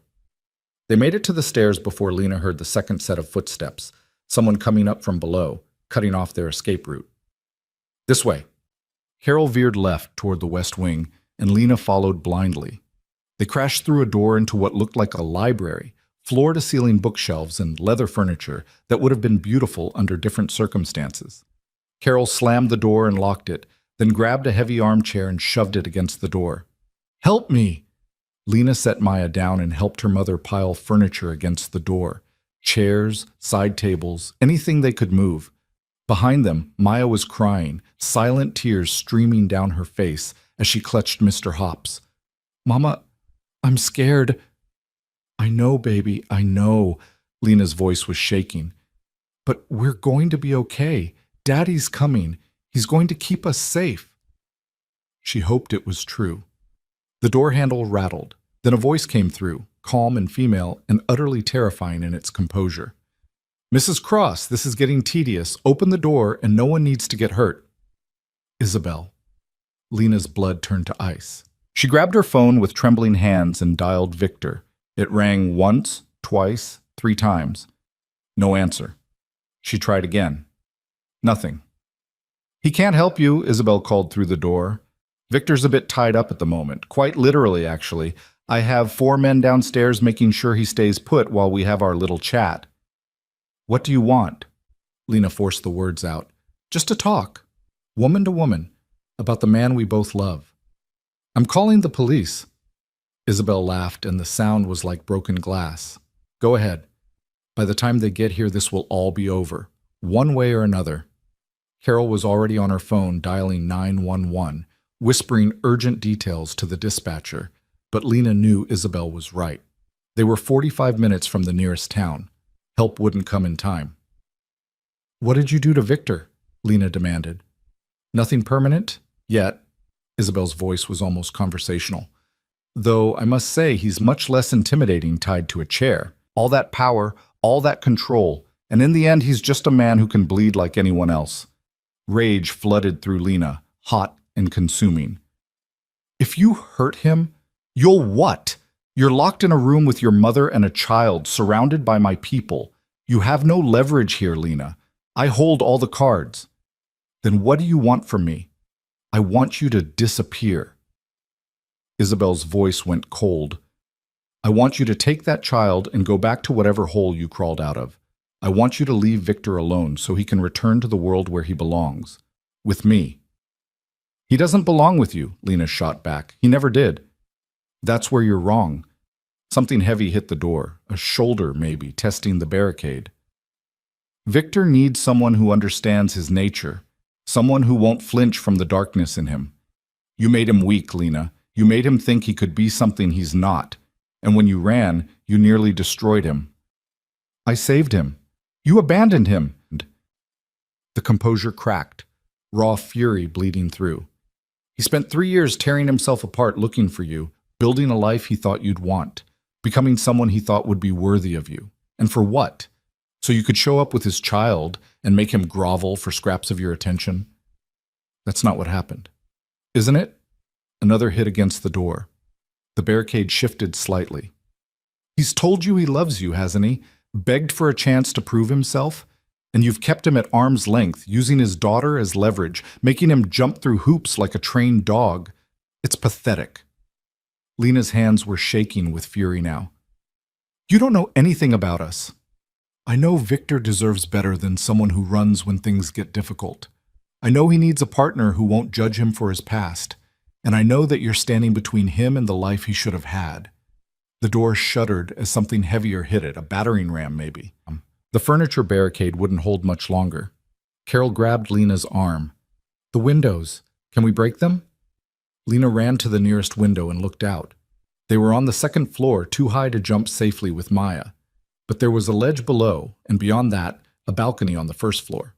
If they could get down to the ledge, they might be able to reach the balcony and get back inside on a different floor. It was insane. Dangerous. But staying here meant facing Isabel and whatever she had planned. Help me open this, Lena said. The window was old-fashioned, the kind that slid up, but it was locked. Carol grabbed a heavy bookend and slammed it against the lock. Once, twice, 3 times. The metal gave way with a crack, and the window slid open, letting in a rush of cold winter air. Behind them, the door splintered. Go! Lena shoved Carol toward the window. Take Maya. I'll be right behind you. Lena, now Mom. Carol grabbed Maya and climbed through the window onto the narrow ledge outside. Maya was sobbing, terrified, clinging to her grandmother. Lena turned back to see the door buckling under another assault, the barricade coming apart. She grabbed the bookend Carol had dropped and positioned herself between the door and the window. If Isabel came through, Lena would buy them time, whatever it took. The door burst open in an explosion of splinters and toppling furniture. The man from the hallway came through first, blood streaming from his nose where Lena had hit him with the door. Isabel followed, elegant even in tactical gear, her dark hair pulled back, her expression cold. That was foolish, Isabel said, surveying the damage. Then her eyes landed on the open window, on Carol and Maya visible on the ledge outside. And that's just stupid. You'll get them killed. Better than whatever you have planned. Isabel's smile was sharp. I'm not going to kill them. I'm not a monster, Lena. I just want you gone. Then you're going to be disappointed. Am I? Isabel pulled out a phone and held it up. On the screen was a video feed, Victor tied to a chair in what looked like the basement, blood trickling from a cut above his eye, 2 armed men standing behind him. Because it seems to me that you have a choice. You can leave quietly, go back to your quiet life in Oregon, and Victor lives, or you can keep fighting, and I'll have my people put a bullet in his head while you watch. Lena's world narrowed to that screen, to Victor's face. His eyes were unfocused, like he'd been hit hard, but he was breathing, alive. You're bluffing, Lena said, though her voice shook. Try me. Isabel's finger hovered over the phone. I can make the call right now. 1 word and he dies. Is that what you want? Mama! Maya's voice came from outside, high and terrified. Grandma's slipping. Lena spun to see Carol struggling to keep her balance on the icy ledge, one arm wrapped around Maya, the other scrabbling for purchase against the window frame. Her face was white, her breath coming in harsh gasps. Time seemed to split. Lena could see both paths laid out in front of her with terrible clarity. She could go to the window, help her mother and daughter, get them to safety, and Isabel would give the order and Victor would die. Or she could stay here, negotiate, try to buy time, and Carol and Maya would fall. There was no winning. No matter what she chose, someone she loved would pay the price. Then, from somewhere in the house came the sound of gunfire. Isabel's head snapped up, her expression shifting from triumph to confusion to rage in the space of a heartbeat. She spoke into a comm unit at her wrist. "Report. What's happening down there?" The response was drowned out by more gunfire, closer now, and the sound of men shouting. Isabel cursed and turned to the man beside her. "Go. Now." He ran from the room, weapon drawn. Isabel looked back at Lena, and for the first time there was something other than cold calculation in her eyes. Uncertainty, maybe even fear. "This isn't over," she said. Then she was gone, running down the hallway, leaving Lena alone with the sound of gunfire echoing through the safe house. Lena didn't hesitate. She ran to the window and grabbed Carol's arm, hauling her back inside with strength she didn't know she had. Maya tumbled in after her, and Lena scooped her up, checking frantically for injuries. "Are you okay? Are you hurt?" "I'm okay, Mama. I'm okay." Maya was crying, her whole body shaking, but she was unhurt. Carol leaned against the wall, gasping for breath. "What's happening? Who's shooting?" "I don't know, but we need to get to the panic room. Now!" They ran back into the hallway, Lena carrying Maya, Carol right behind them. The gunfire had stopped, replaced by an eerie silence that was somehow worse. Lena's mind raced. Had Isabel's people won? Was Victor dead? Or had someone else arrived? They made it to the main staircase and stopped short. Sarah was at the bottom, her weapon drawn, standing over two bodies in tactical gear. She looked up and saw them, and relief flooded her face. "Get down here. Now!" They scrambled down the stairs.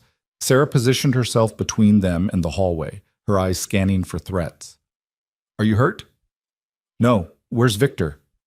"Basement. He's alive, but—" Sarah's jaw tightened. "They worked him over pretty good. I've got 2 of my people with him now. The rest are clearing the house." "How many of Isabel's people were there?" 6.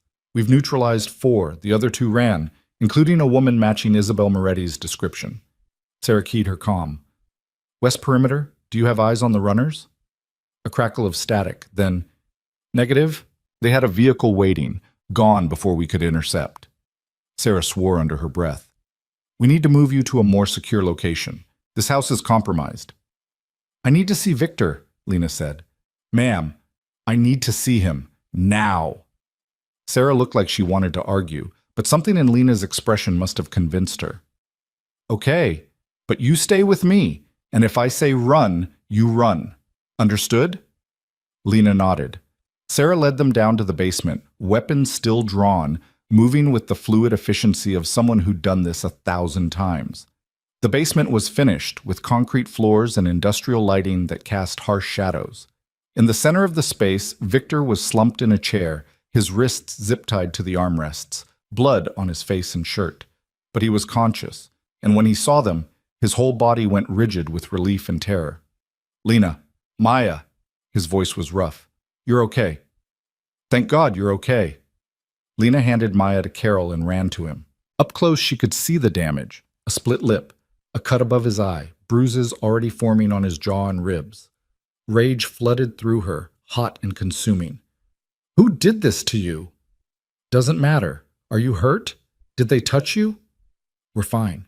Victor, who... Isabel had 6 men. They came through the perimeter during the shift change when we were most vulnerable. He was talking fast, his eyes never leaving her face. "I tried to stop them, but they had the numbers. I'm sorry. I'm so sorry. I was supposed to keep you safe, and You did." Lena cupped his face gently, careful of the bruises. "We're alive because of you. Because you had Sarah and her team. Because you prepared for this. They got to you anyway. But they didn't take us. They didn't hurt Maya. You kept your promise, Victor." One of Sarah's people appeared with a knife and cut the zip ties. Victor's hands were free, but he didn't move except to reach up and cover Lena's hands with his own, pressing them against his face like he needed the contact to believe she was real. "I heard the gunfire," he said quietly. I thought I'd lost you." "You didn't. We're here. We're safe." He pulled her closer, resting his forehead against hers, and Lena felt something fundamental shift between them. This man had been beaten, tied up, threatened with death, and his first concern was still for them. Not revenge, not anger, just relief that they were okay. "Victor," she whispered, "I need to tell you something." "Okay." "I was wrong." The words came out in a rush. 4 years ago, I was wrong. I thought I was protecting Maya by running, but all I did was take her away from someone who loves her, who would have protected her with everything he had. I was so scared of who you were that I couldn't see who you could become. Victor's hands tightened on hers. "Lena, let me finish." She pulled back enough to look him in the eye. "You've spent 3 years becoming someone worthy of being her father, of being my—" She stopped, the word catching in her throat. "And I kept punishing you for who you used to be instead of seeing who you are now. That wasn't fair. You deserved better." "I deserved exactly what I got," Victor said roughly. "You had every reason not to trust me, every reason to run. I'm just grateful you came back." "I'm not just back for a week anymore." Lena's voice was steady now, certain. "I'm staying. If you want us, if you still want to try, I'm staying." Victor's eyes closed, and when he opened them again, they were bright with unshed tears. "Are you sure? Because, Lena, once you say that, I'm not letting you go again. I can't." "I'm sure," she smiled, feeling lighter than she had in years. "We're a family, the three of us. And families don't run from each other. They fight together." "Mama?" Maya's small voice interrupted them. She was standing a few feet away with Carol, her eyes wide and worried. "Is Daddy okay?" Victor turned to her, and despite the blood and bruises, his smile was radiant. "I'm okay, sweetheart. Come here." Maya ran to him, and Victor scooped her up with a wince that he tried to hide, holding her tight. "I'm sorry I scared you, baby girl, but everything's going to be okay now. Promise?" "Promise." He kissed the top of her head, then looked at Lena over their daughter's curls. "I promise all of you, we're going to end this. Together." Sarah cleared her throat. "Sir, I hate to interrupt, but we need to move. Isabel knows where this location is now. We're sitting ducks if we stay." Victor nodded, already shifting into the mode Lena recognized. Controlled, strategic, dangerous. But this time, she wasn't afraid of it. This time, she understood that the man who could be ruthless when protecting his family was the same man who made chocolate chip pancakes and built swing sets on hope.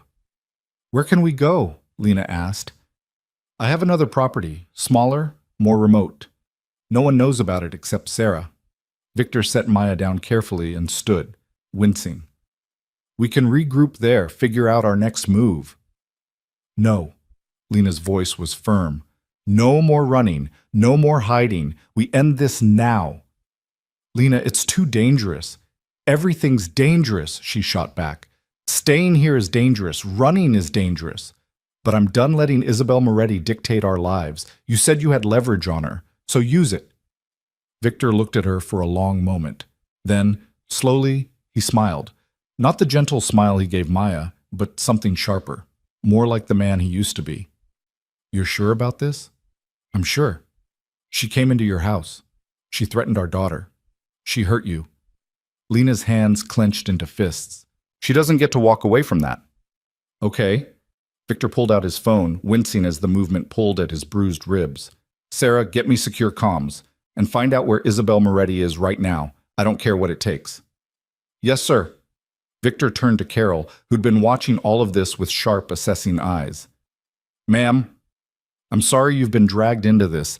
If you want to leave, I can arrange—" "I'm not going anywhere," Carol interrupted. "That woman threatened my granddaughter. I want to see her pay for it." Despite everything, Victor laughed. "I can see where Lena gets her strength." "Damn right." Carol moved to stand beside her daughter, and Lena felt a surge of gratitude for this fierce, unbreakable woman who'd raised her to never back down. Sarah returned with a laptop and secure phone. "Moretti's at her family estate in Lake Forest. She arrived 20 minutes ago. Our contact says she's in her office, alone. Perfect. Victor's smile was cold. Set up the call. It's time Isabel and I had a conversation about boundaries. 5 minutes later, they were gathered around the laptop in the basement, watching as the call connected. Isabel's face appeared on the screen, composed and beautiful despite the chaos she'd just fled. When she saw Victor, bloodied but upright, her expression flickered with surprise. You got out faster than I expected. You underestimated my people, and me. Victor's voice was ice. That was a mistake. Was it? Because from where I'm sitting, I accomplished exactly what I intended. I proved that I can get to you anytime I want, that your precious new life isn't as safe as you thought. And I'm about to prove that you should have left well enough alone. Victor leaned forward, his eyes hard. I have documentation of every illegal transaction your family's made in the last 5 years. Names, dates, amounts. Enough to put your father and both your brothers in federal prison for the rest of their lives. Isabel's smile faltered. You're bluffing. Am I? Victor pulled up a file on the laptop and turned it so the camera could see. Even from Lena's angle, she could make out names and numbers, official-looking documents stamped with legal seals. This goes to the FBI in... He checked his watch. 12 hours unless you do exactly what I say. You wouldn't. Releasing that information would implicate you too. I don't care. Victor's voice was flat, certain. I walked away from that life, Isabel. I have nothing left to hide and nothing left to lose. But you? Your family's entire empire would collapse. Everything your father built would be gone, and you'd spend the rest of your life watching them rot in prison, knowing you're the reason why. Isabel's face had gone white. What do you want? I want you to disappear. Victor's words were carefully spaced, deliberate. I want you to leave Chicago, leave Illinois, and never come within 100 miles of my family again. I want you to forget Lena exists, forget Maya exists, forget I exist. And if I refuse, then 12 hours from now, your life as you know it ends. Victor's smile was sharp. Choose wisely, Isabel, because I won't offer this deal twice. Isabel stared at him through the screen, and Lena could see the calculations running behind her eyes, the weighing of options, the search for leverage she no longer had. You've changed, Isabel said finally. The old Victor would never have threatened me like this. He would have just handled it quietly. The old Victor didn't have a daughter to protect, he replied. The old Victor didn't have anything worth fighting for. Now I do. And I'll burn your whole world down before I let you threaten them again. And if I agree, if I leave, what guarantee do I have that you won't release that information anyway? You have my word. Victor's voice softened slightly. I'm not doing this for revenge, Isabel. I'm doing it to protect my family. If you leave us alone, I have no reason to destroy yours. But if you ever come near Lena or Maya again, if you so much as send them a threatening look, I won't hesitate. That information goes public, and I'll make sure everyone knows why. Isabel was quiet for a long moment. Then she laughed, bitter and broken. You really do love her, don't you? This isn't about strategy or power. You actually love this woman. More than anything in the world. Then you're a fool. But there was no heat in it anymore, just resignation. Fine. You win. I'll leave. You'll never see me again. Smart choice. Victor started to end the call, then paused. And Isabel, if I find out you've sent anyone else after us, if anything happens to my family that traces back to you in any way, the deal's off. Understood? Understood. Isabel's image disappeared as she ended the call from her side. The basement fell into silence. Victor sat back in his chair, the adrenaline finally leaving his system, and Lena saw how much the confrontation had cost him. He was swaying slightly, his face pale beneath the bruises. Sarah, get medical up here, Lena said quickly. He needs to be checked out. I'm fine, Victor protested, but his voice was weak. You're not fine. You've been beaten, tied up, and you probably have a concussion. Lena moved to his side, supporting him. Let someone take care of you for once. He looked up at her, and something in his expression made her breath catch. You're staying, he said, like he still couldn't quite believe it. You're really staying. I'm really staying. Lena brushed his hair back from his forehead, gentle around the injuries. Someone needs to make sure you don't do anything stupid. Might as well be me. And me? Maya pushed her way between them, wrapping her small arms around Victor's leg. I'm staying too. Right, Daddy? Right, sweetheart. Victor's voice broke slightly as he looked down at his daughter. You're both staying. We're all staying together. Carol spoke up from her position by the door. I think I'll head back to Oregon, actually. Give you all some space to figure out this family thing. Mom, you don't need me hovering, Lena. And honestly, I could use some peace and quiet after all this excitement. But Carol's eyes were warm as she looked at her daughter. Call me when you're settled and bring my granddaughter to visit. I will. Thank you for everything. That's what mothers do. Carol moved to give Lena a hug, then surprised everyone by hugging Victor too. Take care of them, she said quietly. Both of them. Or I'll come back and finish what Isabel started. Victor managed a smile. Yes, ma'am. The medic arrived and began checking Victor's injuries while Sarah organized transport back to the secure property. Lena stayed close, one hand in Victor's, the other holding Maya, her family. Imperfect, complicated, forged in danger and held together by hope. But hers. As the medic cleaned Victor's wounds and Sarah coordinated their departure, Lena felt the weight of 4 years finally lifting from her shoulders. She'd run because she was afraid. She'd hidden because she thought it was the only way to keep Maya safe. But safety wasn't about running. It was about standing with the people you loved, facing the dangers together, and trusting that you'd be there to catch each other when you fell. She'd learned that the hard way. But she'd learned. Lena? Victor's voice pulled her from her thoughts. What are you thinking about? The future, she said. For the first time in 4 years, I'm actually thinking about the future. His hand tightened around hers. What does it look like? Lena looked at Maya, already chattering to the medic about Mr. Hops and his missing ear. Then she looked at Victor, battered but upright, his eyes full of love and hope and determination. It looks like us, she said simply. All of us. Together. Together, Victor echoed. I like the sound of that. Me too.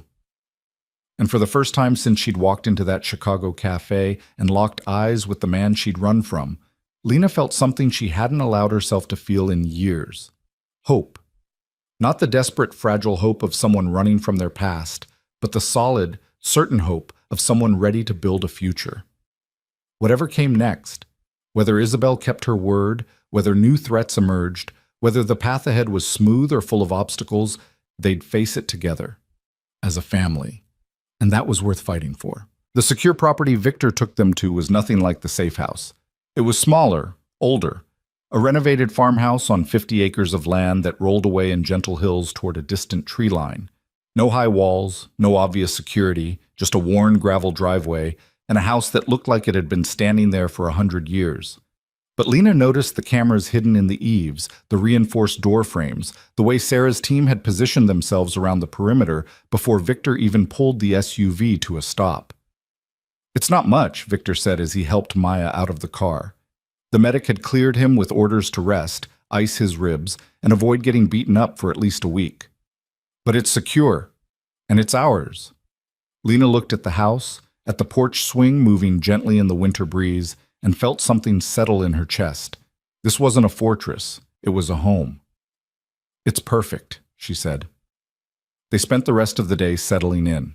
Carol left after lunch, catching a car service to the airport, with promises to call when she landed.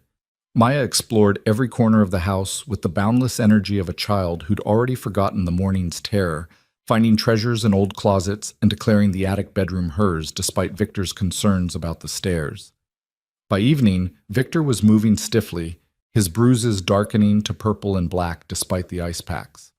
Lena finally ordered him to sit down and stop pretending he was fine.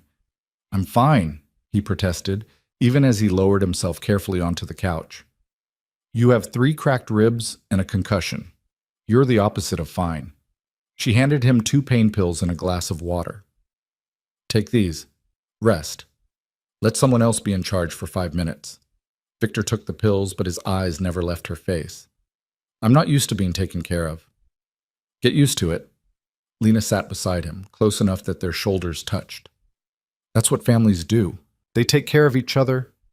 Family. He said the word like he was testing its weight. Is that what we are now? What else would we be? I don't know. He stopped, searching for words. 4 days ago, you could barely stand to be in the same room with me. Now you're talking about staying, about being a family. It feels too good to be real. Lena understood the fear beneath his words.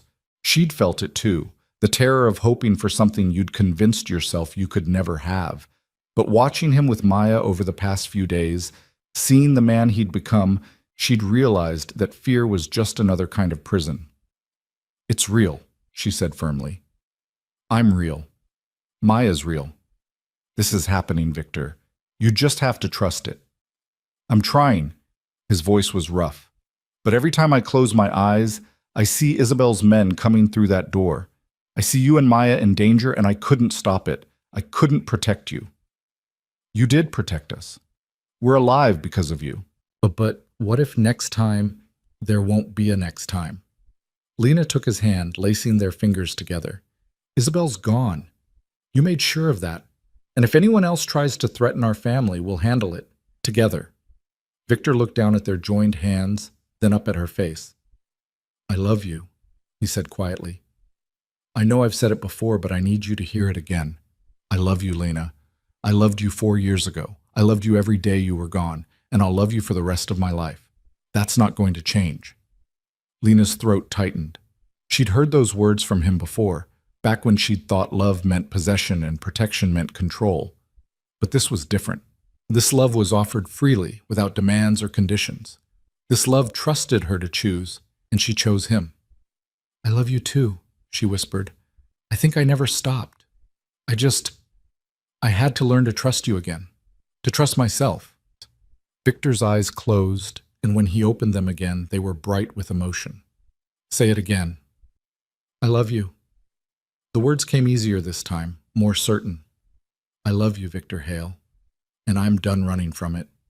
He pulled her close, ignoring the pain it caused his ribs, and kissed her. It was gentle and desperate all at once. 4 years of longing and loss and hope poured into the connection of lips and breath and beating hearts. Lena melted into him, her hands coming up to frame his face, careful of his bruises but needing the contact like she needed air. When they finally broke apart, both breathing hard, Victor rested his forehead against hers. Marry me, he said. Lena pulled back, startled. What? Marry me. He was smiling now, that rare, genuine smile that transformed his whole face. I know it's fast. I know we have things to figure out. But Lena, I've wasted 4 years without you. I don't want to waste another day. Marry me. Make this official. Let me be your husband and Maya's father in every way that matters. Lena's heart was racing. A week ago, she would have said it was too soon, too risky. She would have listed all the reasons why they needed to take things slow, build trust gradually, make sure Maya adjusted before making any permanent changes. But she was done being afraid. Yes, she said. Yes, I'll marry you. Victor's smile could have lit up the night. He kissed her again, deeper this time, and Lena felt the last of her walls crumble. This was right. This was real. This was the future she'd been too afraid to imagine. Mama? Daddy? They broke apart to find Maya standing in the doorway, her stuffed rabbit tucked under one arm, watching them with wide, curious eyes. Hey, sweetheart, Lena said, her voice slightly breathless. What's up? Are you kissing? Victor laughed. Yes, we are. Is that okay? Maya considered this seriously. Then she climbed onto the couch between them and announced, I want to kiss too. She planted a sloppy kiss on Victor's cheek, then Lena's, then sat back looking satisfied. There, now we're all kissing. Now we're all kissing, Victor agreed, pulling her into his lap. Maya, your mama and I need to tell you something. Okay. We're going to be a real family now, all of us living together, and I'm going to ask your mama to marry me, which means we'll all have the same last name. Would you like that? Maya's eyes went wide. Really? We'll all be together forever? Forever, Victor confirmed. If that's what you want. That's what I want. Maya threw her arms around his neck, nearly headbutting his bruised jaw in her enthusiasm. I want us to be a family. Lena watched them, her heart so full it hurt. This was what she'd been protecting Maya from. This joy, this connection, this chance to know her father. And in trying to keep her safe, she'd kept her from something precious. But they were here now, together. And that was what mattered. The next morning, Victor's phone rang at dawn. Lena woke to the sound of his voice, low and controlled, speaking to someone in the clipped tones that meant business. She slipped out of bed. They'd fallen asleep together on the couch the night before, Maya between them, and found him in the kitchen, still on the phone. He saw her and held up a finger. 1 minute. Understood. Keep me posted. He ended the call and turned to her. That was my contact at the FBI. Lena's stomach dropped. What happened? Isabel left the country last night. Took a private jet to Paris. My contact says she's not planning to come back. Victor set down the phone, his expression carefully neutral. It's over, Lena. She's really gone. The relief was so intense that Lena's knees went weak. She grabbed the counter to steady herself. Are you sure? As sure as I can be. She transferred a significant amount of money overseas, closed her accounts here, told her family she needed time away. All the signs point to her keeping her word. What about Marcus Chen, Thomas Volkov? Chen's been quiet since he heard about Isabel's departure. I think he was counting on her to provide the muscle for any move against me. Without her, he doesn't have the resources.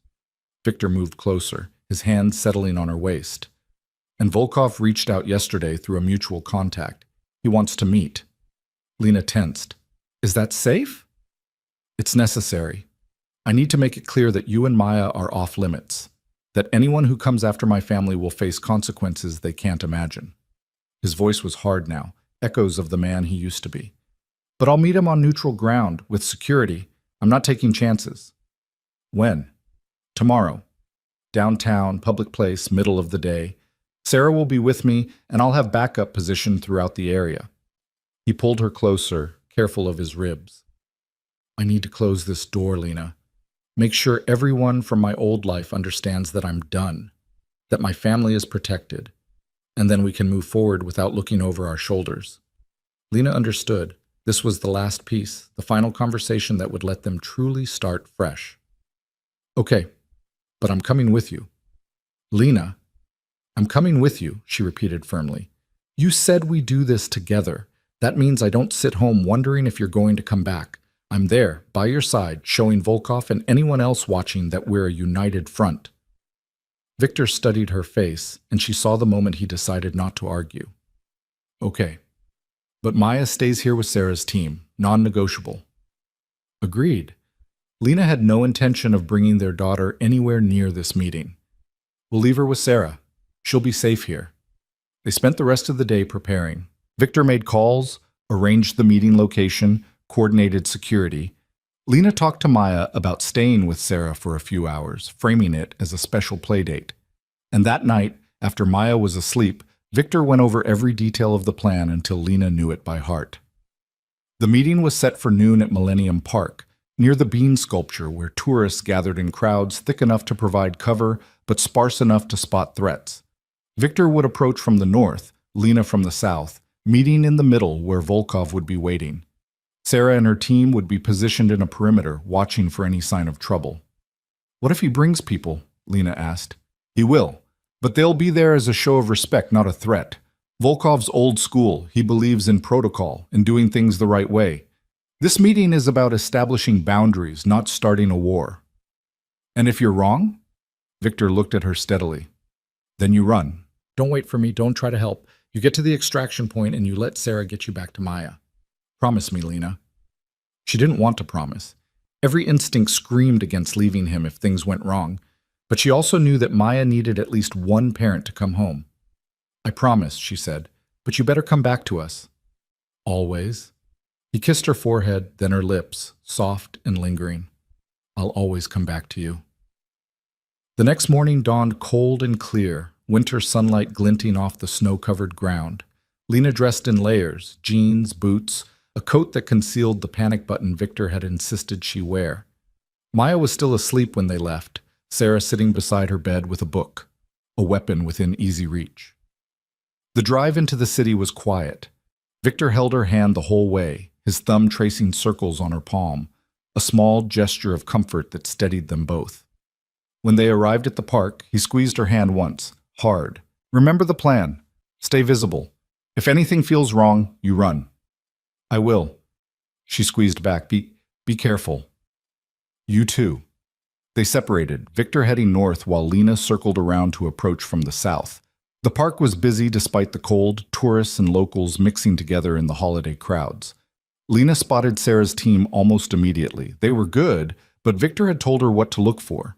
A man reading a newspaper near the entrance, a woman with a stroller positioned by the skating rink, a couple taking selfies near the sculpture, their eyes constantly scanning. She felt safer knowing they were there. At exactly noon, Lena reached the meeting point.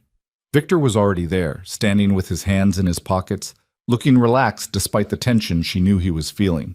And across from him stood a man who could only be Thomas Volkov. He was older than she'd expected, maybe 60, with silver hair and the kind of face that had seen too much and forgotten none of it. He wore an expensive coat and leather gloves, and two men flanked him at a respectful distance. Bodyguards, clearly, but not threatening. Volkov's eyes tracked Lena as she approached, assessing her with the sharp gaze of someone who made his living reading people. When she reached Victor's side, his eyebrows rose slightly.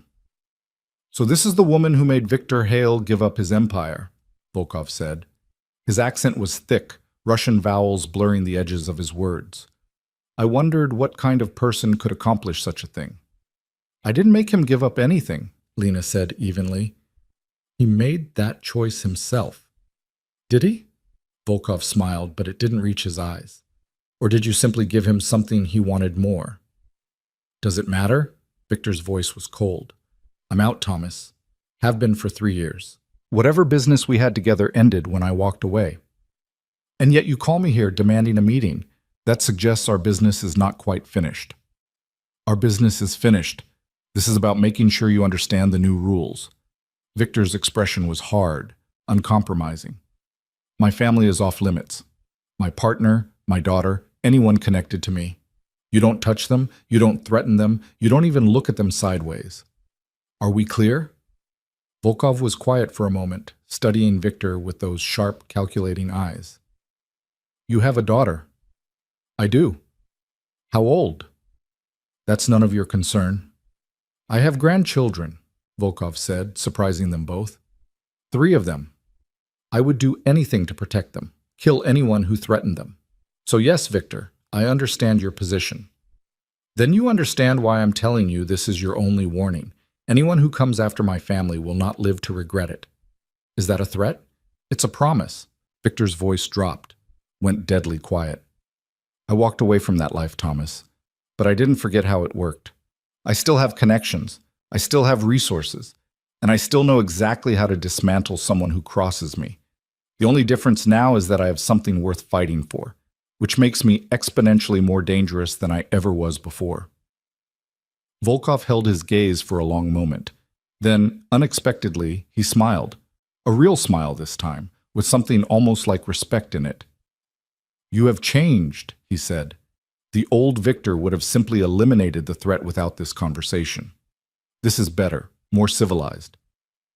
"I'm trying to be civilized. Don't make me regret it." "I won't." Volkov extended his hand. "You have my word, Victor. Your family is safe from me and mine. I have no interest in starting a war with a man who has nothing left to lose." Victor shook his hand, the gesture formal and binding. "Thank you. But I will ask one thing in return." Lena's whole body tensed, but Victor's expression didn't change. "What?" "Stay out of Chicago. Your presence here creates complications, raises questions. People remember you, Victor. They remember what you were capable of. And some of them, not me, but some, will see you as a threat simply by existing." Volkov's eyes were serious now. "Take your family somewhere else. Build your new life far from the shadows of the old one. That way, there will be no accidents, no misunderstandings, just peace." It was a reasonable request, more than reasonable, considering the alternative. But Lena saw Victor hesitate, saw him weighing the cost of leaving the city he'd once commanded. "Chicago is my home," he said finally. It was your home, Volkov corrected gently. But you have a new home now, wherever your family is. Am I wrong? Victor looked at Lena, the question clear in his eyes. She thought about the farmhouse, quiet and safe and far from the memories that haunted this city. She thought about Maya growing up somewhere clean, somewhere without the weight of Victor's past hanging over them. He's right, she said softly. Chicago was your home, but it doesn't have to be anymore. Victor's hand found hers and squeezed. Then he turned back to Volkov. Okay, we'll relocate. You have my word. Then we have an understanding. Volkov nodded to his men, who immediately began moving back toward the parking lot. I hope you find peace, Victor. You've earned it. He walked away, his bodyguards falling into step beside him, and within moments they disappeared into the crowd. Lena let out a breath she didn't know she'd been holding. That went better than expected, she said. It did. Victor was still watching the spot where Volkov had disappeared, his expression thoughtful. He's right, you know, about leaving. As long as we stay in Chicago, there will always be someone who remembers, someone who sees an opportunity or a threat. We can't build a real life here. So where do we go? Anywhere you want. He turned to her, his storm gray eyes warm despite the cold. The farmhouse is ours if you want it, or we could go back to Oregon, to your town, or somewhere completely new. You choose, Lena. I'll follow. The offer was so simple, so trusting, that it took her breath away. He was giving her complete control over their future, no conditions, no demands, just faith that wherever she chose would be right. The farmhouse, she said. It feels like home already, and Maya loves it. Then the farmhouse it is. Victor pulled her close, wrapping his arms around her despite the crowd around them. We'll make it official. Transfer the deed into both our names. Build a life there. Together. Together, Lena echoed, and felt the last piece click into place. They were really doing this, building a family, a future, a life far from the shadows that had haunted them both, and it felt like coming home. The weeks that followed passed in a blur of planning and preparations. They officially relocated to the farmhouse, bringing Maya's few belongings and the pieces of Lena's life in Oregon that mattered. Victor arranged for the apartment in River North to be sold, the safe house transferred to Sarah as payment for her loyalty. He closed his security consulting firm and started over, building something smaller and more legitimate. Freelance risk assessment, all done remotely, nothing that required him to step back into the world he'd left behind. Lena found work as a freelance writer, crafting stories and articles from the farmhouse office while Maya played in the yard. It was quiet work, peaceful. So different from the chaos of waitressing while looking over her shoulder. She could breathe here. She could think. She could just be.